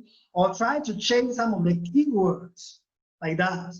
So that is done, now compare your paraphrase text and make adjustments to ensure that it does not remain too similar, okay? So now edit your words. So it is written in an academic manner, and then it flows with the rest of your assignment. Then make sure you include the citation, okay? So now let's look at the text here. Over here, we have the original text, which is in a passive voice. And this is a modified text, which is in an active voice. Okay, so it reads like this. Uptake of 300 cc injected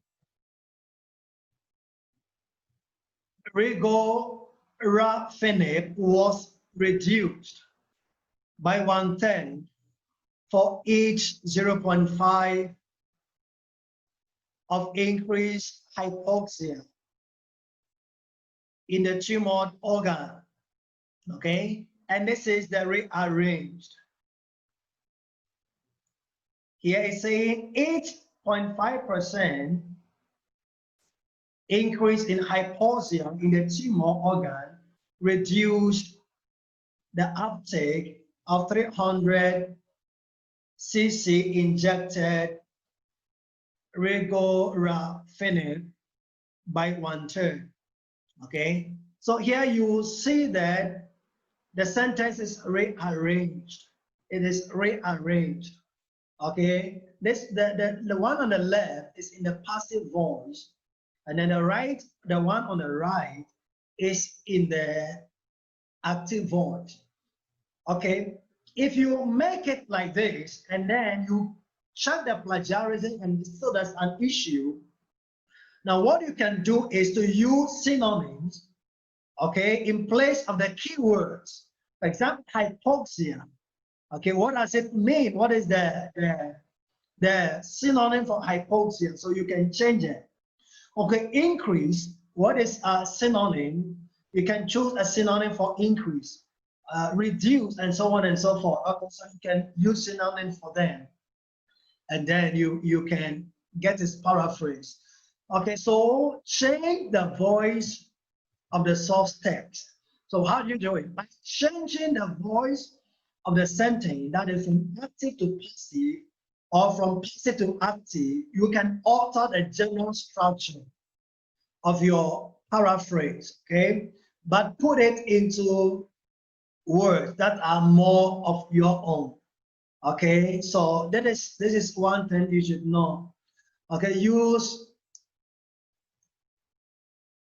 a thesaurus to find a synonym, to find synonyms and related words.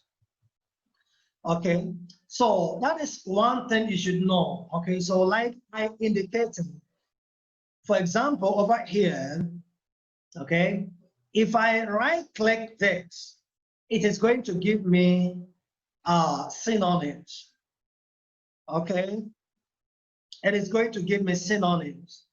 Okay, so when you cannot solve the plagiarism issue by just changing the structure, you can use synonyms, okay, to help solve the issue.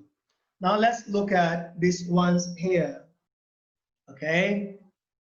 Keywords in question and similar. For example, over here we have work is physically demanding. Okay, so paraphrase, on your feet all day, lifting and carrying, okay? And next one is follow others. Paraphrase, when someone tells you to do something. Okay, next one, immediately, straight away. Industrial buildings, warehouses and storehouses. Recreation, leisure. Nearly everyone, most people. Monday, Tuesday, Wednesday. 3 consecutive days. A waste of funds. A poor use of resources. Elitives. Only a minority would use it. So these are paraphrase words or synonyms like that. Okay, so this is also another example, okay, that you can use. Okay, so signaling terms, example, they write, Tim notes that, he believes that. Okay, this helps smoothly introduce the work of other studies and lets the reader know whether your own ideas and know where your own ideas end and where the citation begins. Okay, so by using introductory words, introductory phrases, signaling introduction, it can also help you in the paraphrasing process to help reduce those issues. Okay, so another thing you can use is specific signaling words. Okay, specific signaling words. For example, authors also show their positions regarding the original content by using verbs that are neutral or that show agreement or that show disagreement. Okay, for example, that, how, if. Okay, So in example here, we have neutral position, we have agreement with the author, and then we have disagreement with the author. Okay, so we have belief, okay, which is neutral. And agreement we have show, disagreement we have neglect. Okay, so for example over here, Miller 2003 believes them. Okay, so you can say Bruce 1994 showed them. Okay, and then here you can say Lajola 2011 neglect to include. Okay, so you can use these words, signaling words, okay, to alter the structure and then make it look more unique, okay? So take note of that. So the next thing here is merge multiple sentences. You can fuse 2 or 3 sentences together. You can fuse 2 or 3 sentences together. For example,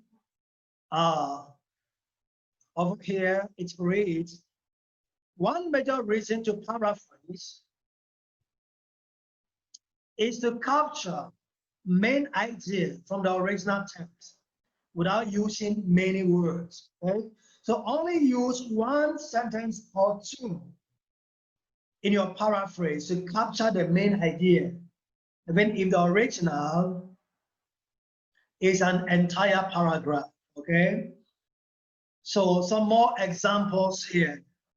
Okay, so we are affected by drop in sales, suffering from falling sales, growing competition, increased competition, causes of problems, sets back by lack of good training, poor training. Okay, so you can use, interchanging of words and phrases. Okay, and then your work will look unique. Okay, so tips. Okay, these are more tips. So start your first sentence at a different point from the original. Okay, make sure that how you begin the sentence is not the same. Okay, like the example I demonstrated before. Don't begin your sentence like that of the original. Okay, use synonyms, change the form of the words, and then change the structure of the words. Okay, synonyms, change the words, and then the structure. Okay, so for example, this is an original passage, and this is the paraphrase. Okay, so it reads like this: students frequently overuse direct quotation in taking notes, and as a result, they overuse quotation in a final research. Probably only 10% of your final manuscript should appear as directly quoted matter.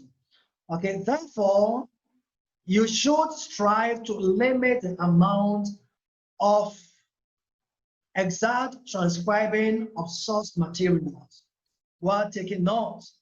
Okay, so the paraphrase is like this. In research papers, students often quote excessively, failing to keep the quoted material down to a desirable level.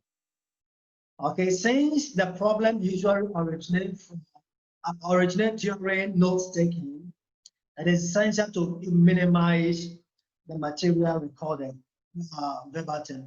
So this is a paraphrase, and this is the original. That is how it looks. So that brings us to the end of our second presentation. It seems like our time is really, really gone. Okay, so any questions here? Before we finish our last presentation, Any questions?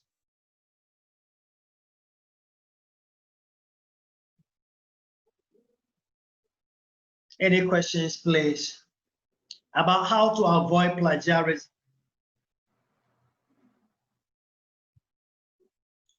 Okay, let me check the Q&A.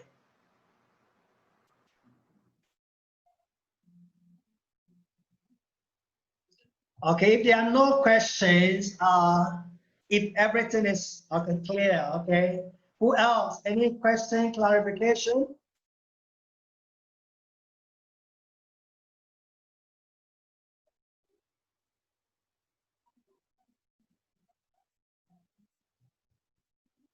Okay, if everything is okay, give me yes. Give me yes, everybody. Okay, somebody is saying how many percent? Only 10% is acceptable. Okay, keep plagiarism up to 10% only. Usually some journals allow up to 20%, but I would say that make it at most 15%. Okay, somebody said audio. Okay, audio. Okay, very good, very good. Ruth, Mom Ruth, can you still hear me? Let me check my audio. Okay, all right, so I'm going to use about 30 minutes to finish the last presentation. I might not be able to finish everything. However, because of the handout, you can go through. And after the webinar, if you have any follow-up questions, please feel free to just send message, and then we will just reply you, will answer you. Okay, we'll just help you to fix everything you don't understand. Okay, let me look at the Q&A. What if the quotation on a poem that is too long to be quoted? Okay, somebody is asking, Ruth is asking if the quotation is too long to be quoted. Okay, Ruth, usually what you can do is, if the quotation is too long, you can just quote the most important aspect and put dots, okay, put dots, okay, in between, just to indicate that you left something out. And then you put the quotation marks. If it is too long to be quoted, then quote the most important thing and then put dots in between so that you don't have to quote everything. If I use copy paste but quote them in my literature site, is it plagiarism? Okay, if you use copy paste and you quote, it's okay. However, don't use too many of them. Okay, and then when you put it in quotes, make sure that you add the author's name. You add the author's name. Okay, you can do it. So kindly give us guidelines on how to publish paper. Roger, guidelines on how to publish. We covered that topic last month in the last month's webinar. So it's not part of the scope. Okay, it's not part of the scope for this particular webinar. However, maybe after the training, I can just send you some few tips that will be useful to you so that you know how to do it. Okay. And then if you also want to learn more, those of you who are joining, who are not part of last month's webinar, if you want to learn more about that, okay, in the future, we can have a webinar just like we did last month on the same topic so that you also learn how to prepare your paper as well. Okay. All right. So we are going to go straight to our last presentation.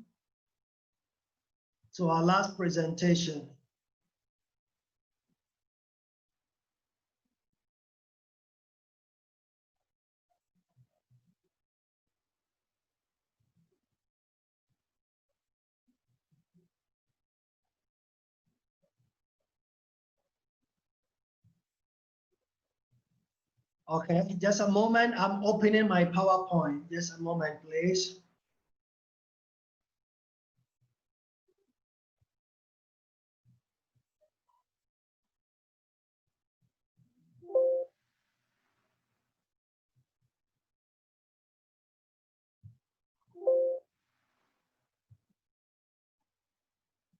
Okay,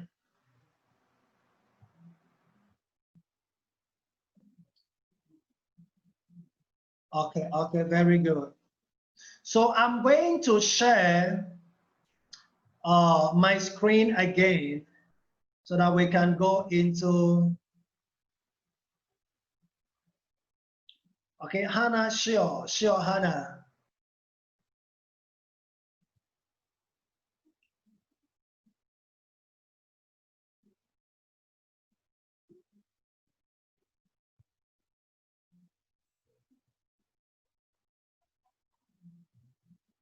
Okay, so I will share my screen now.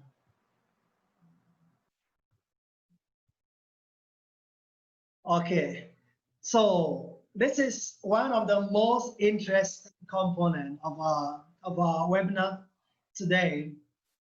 Let me say that the expressions and phrases you use, they are like spices that you use in cooking. Okay, so if you use good spices and you use, I mean, you put good amount of salt, you add spices, seasoning, it makes your soups really, really yummy. It makes your soup really, really yummy. Okay, so we are going to see how you can do this, okay, to help you, to help you. Okay, let's begin. So this presentation is an extract from my book published.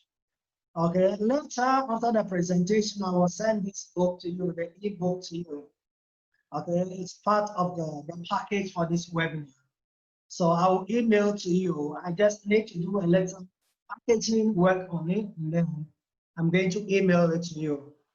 Okay, so it is just an extract from this book. Okay, it's an extract from this book. So after you have this book, uh, you can you can check everything. Okay, you can check everything.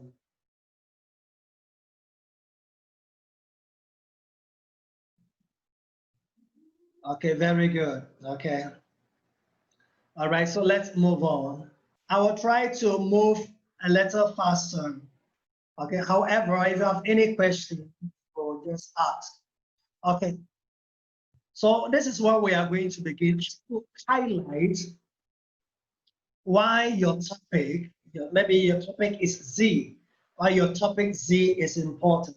How to highlight some of the phrases you can use. Some of the phrases you can use. Okay. You can say Z is the main cause of. Z is the leading cause of. Okay, if it's plural, you can say these are a common part of. These are a useful part of. Z is commonly discussed type of. Okay, so you can use these expressions, okay, in indicating that your topic is important. Okay, number 6, Z is a well-known type of. Okay, so it's just a playing with words. Okay? Number 7, Z is recognized as being the most important. Okay, Z is well known in terms of. Z is increasingly becoming a vital factor in. Okay, so let's assume that now we have COVID virus, and now they say we have a cure. Okay, so let's assume they said the cure is chloroquine. okay, and with some other medicines, okay. Okay, so you are trying to emphasize that this particular cure for COVID is, important, okay? So you are going to say chloroquine is recognized as being an important cure to blah, blah, blah, okay? Or you can say that chloroquine is increasingly becoming a vital factor in curing COVID. You got a point? Okay. Let me see. I think I got some signals here. Some signals. Okay, it's just a thank you. Okay. Now let's move on. Okay. So putting it in context, you just have to put in your particular topic just to fit. For example, and number 10, Z is set to become a vital factor. Okay, putting it in context, chloroquine is said to become a vital factor in curing COVID. You got a point? Okay. Or chloroquine is said to become a vital cure in fighting COVID. So I'm using these expressions to indicate why my topic is important. Number 2, how to outline the past-present history of the study Z without making direct reference to literature. Okay, so I can say, like, in the 21st century, Z is considered to be. In the 21st century, Z is viewed as. Initial studies of Z considered it to be. Traditionally, earlier researchers of Z define it as. Okay, so these are expressions, okay? All right, so putting it in context, okay, start talking about, I'm going to use COVID and chloroquine, maybe throughout. If maybe along the point I will change, okay? So for example, initial study on chloroquine considers it to be a good cure for COVID. Got a point? Okay. Or I can say, traditionally, earlier studies on chloroquine define it as a cure for malaria. Therefore, it could be used to suppress the symptoms of COVID, since they have the same symptoms. Okay, so you got it. Just need to play with the words to make it look good. Okay, how to align? Okay, number 5. The study of Z has always been. Number 6. In the history of Z, the study, the focus has always been. Number 6 again. In the study, in the history of Z, the focus has always been. Experts have always considered Z as. Until now, Z's have been considered as. Okay, so you will need to keep, fix it in wherever it applies to you. You just continue, put in your own topic just to come up with what you want to do. And number 3, how to indicate the gap in knowledge and the limitations. Okay. All right, so now we are trying to indicate the gap, some expressions we can use. Okay, few researchers have tackled the problem of. Okay, next one, very few researchers have studied the issue of. Preceding work has only focused on. Previous studies have been limited to. A basic question of.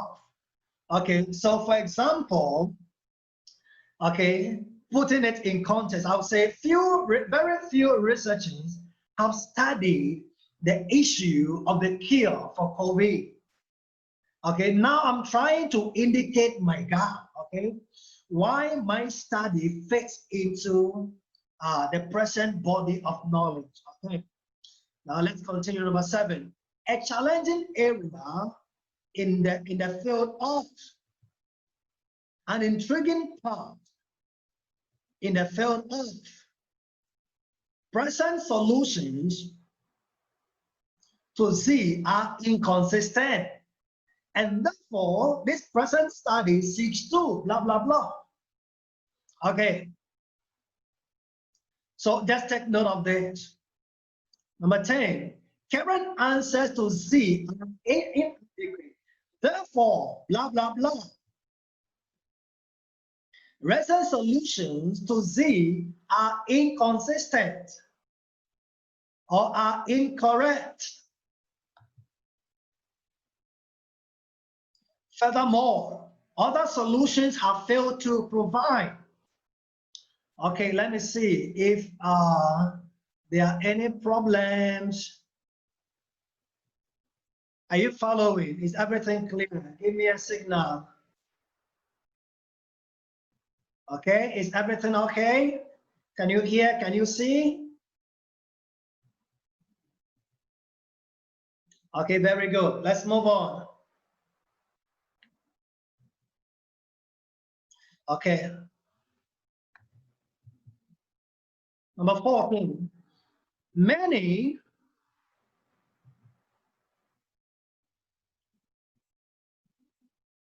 hypotheses regarding Z seem to be ill-defined.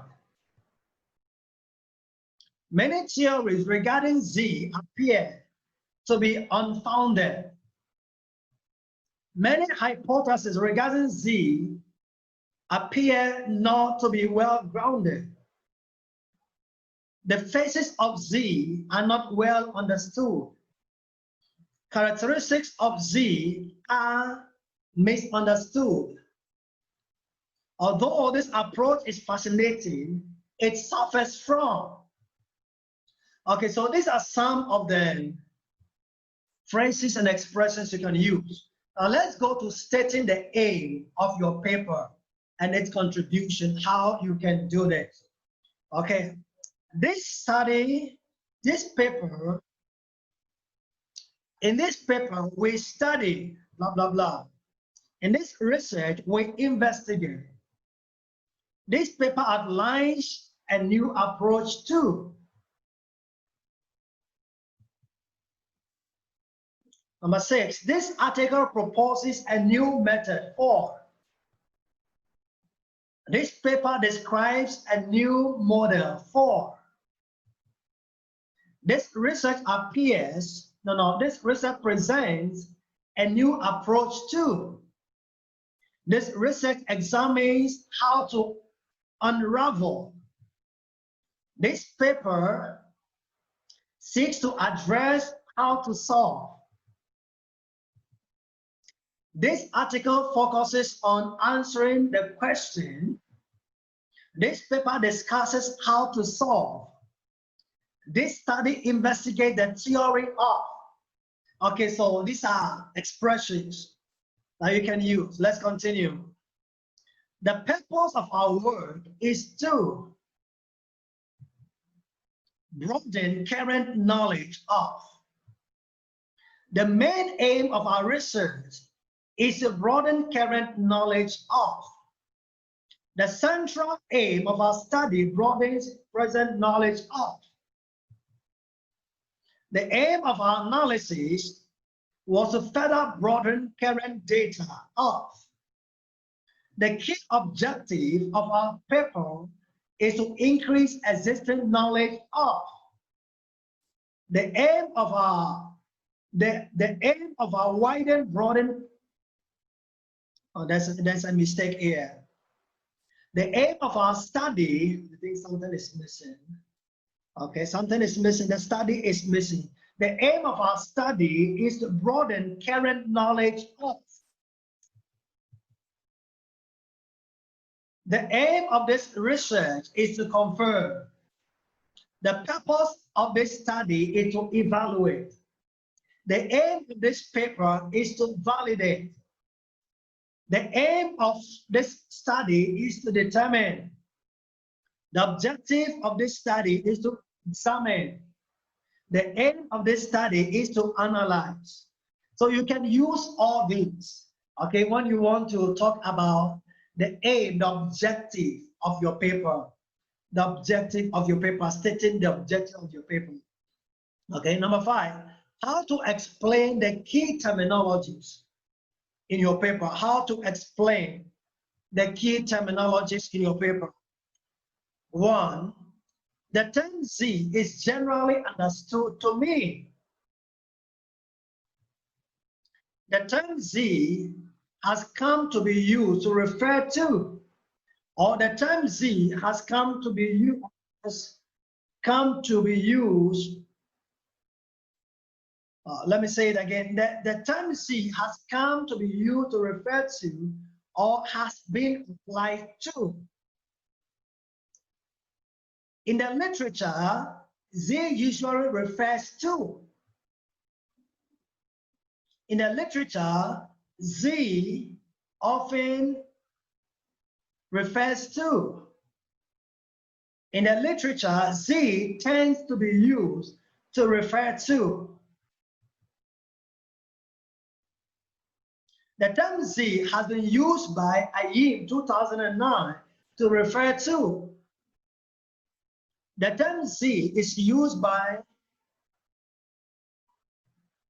is it a repetition? I think that's the repetition. The term Z was used by Tim to refer to. Okay, so here we are changing the term. Okay, in number 9, we are saying it's been used.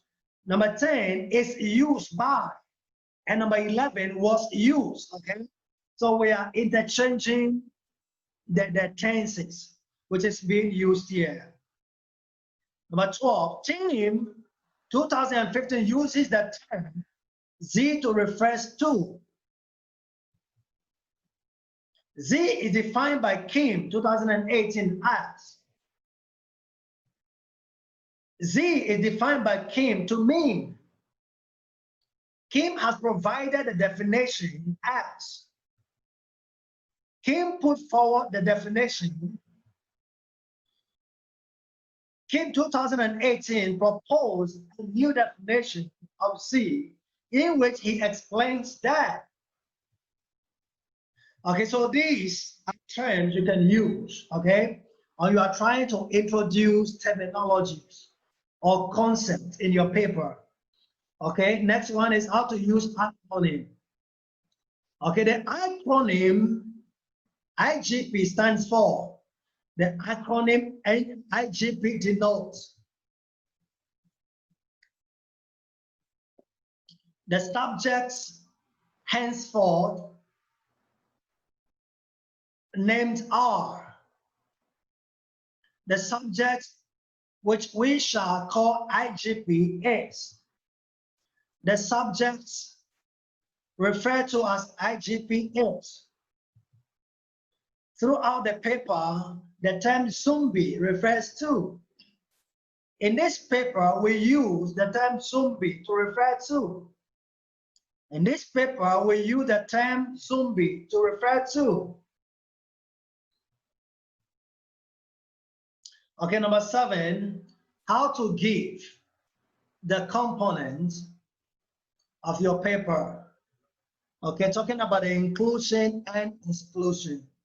Okay, this paper is organized as into.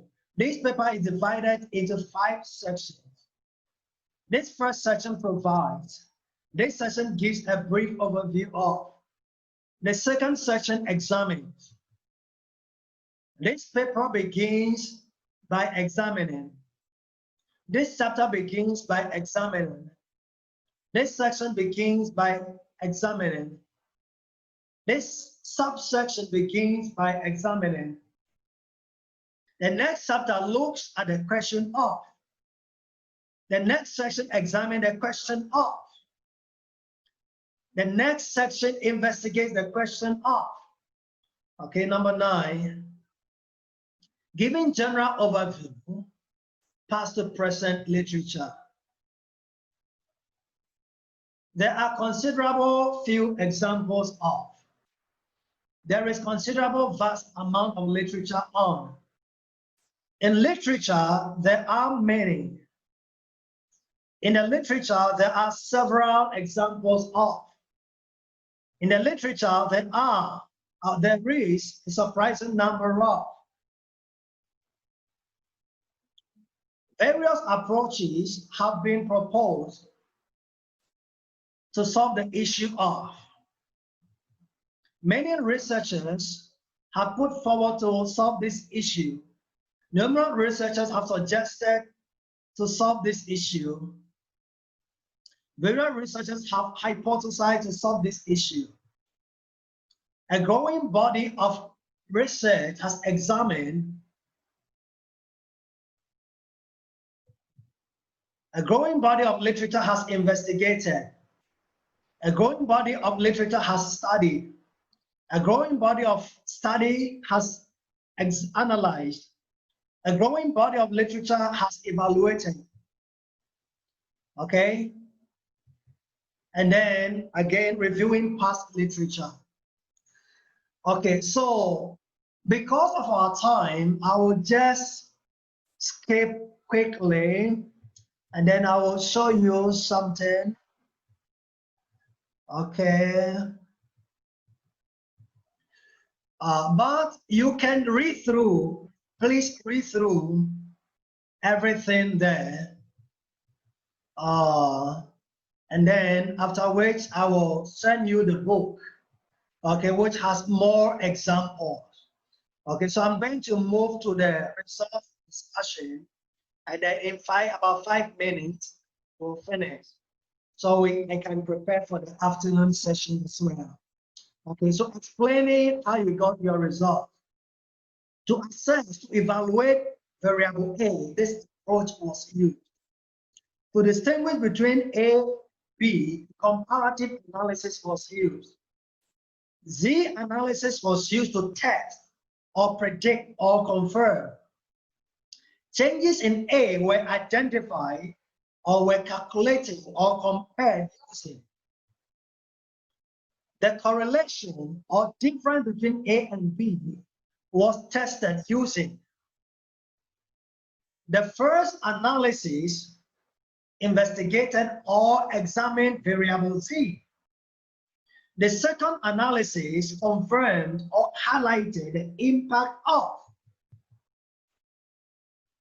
the study population or initial sample. 90 completed and returned the questionnaire. The response rate was 70% after or for the first 6 months, and the majority of the respondents or those who studied or those who responded felt that over half, 60% of those surveyed or questioned reported that almost just under 50% of the sample took part in the survey. Approximately 2/3 of the participants, the bracket 64%, said or felt or commented that only just a few number, 50% of those interviewed reported suggested, indicated that of the 92 subjects who completed the questionnaire or took part in the survey or agreed to participate, okay, just under half, over half replied that. A small minority of, hardly any, very few, the bracket 4%, indicated that. In response to question 3, most, nearly all, majority of those surveyed indicated that. When the subjects were asked about or questioned on faith, the majority commented that overall, the response to this question was surprisingly / unexpectedly / very or quite negative. Okay, and then stating what you found. Okay, because of our time, I'm going to end here. However, I will encourage you, okay, to go through, please. Go through all the PowerPoint, okay?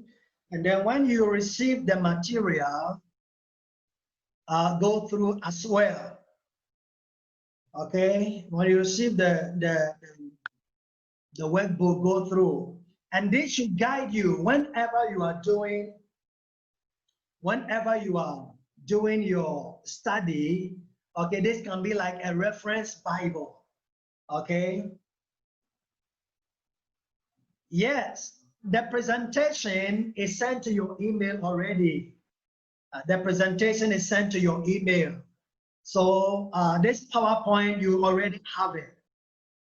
You have it already. Okay, then I will email the book as well to you. Okay.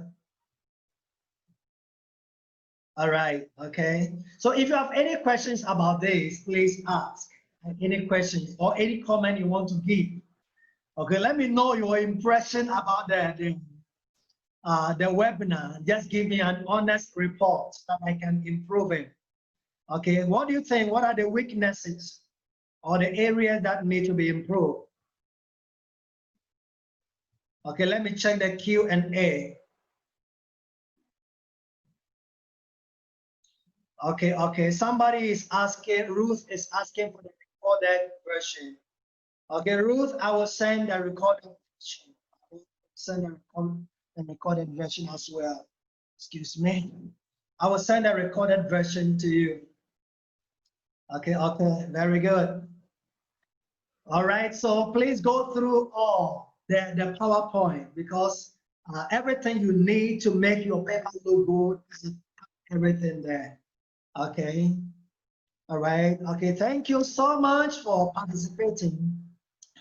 Okay, maybe in September or October, we are going to have certification for reviewers. Certification for reviewers, okay?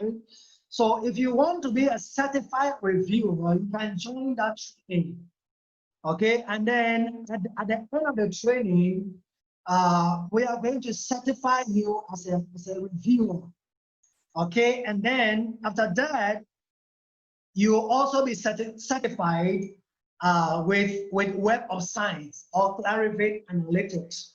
So you are going to be a peer reviewer for Clarivate Analytics, okay? I'm talking about Web of Science of ISI.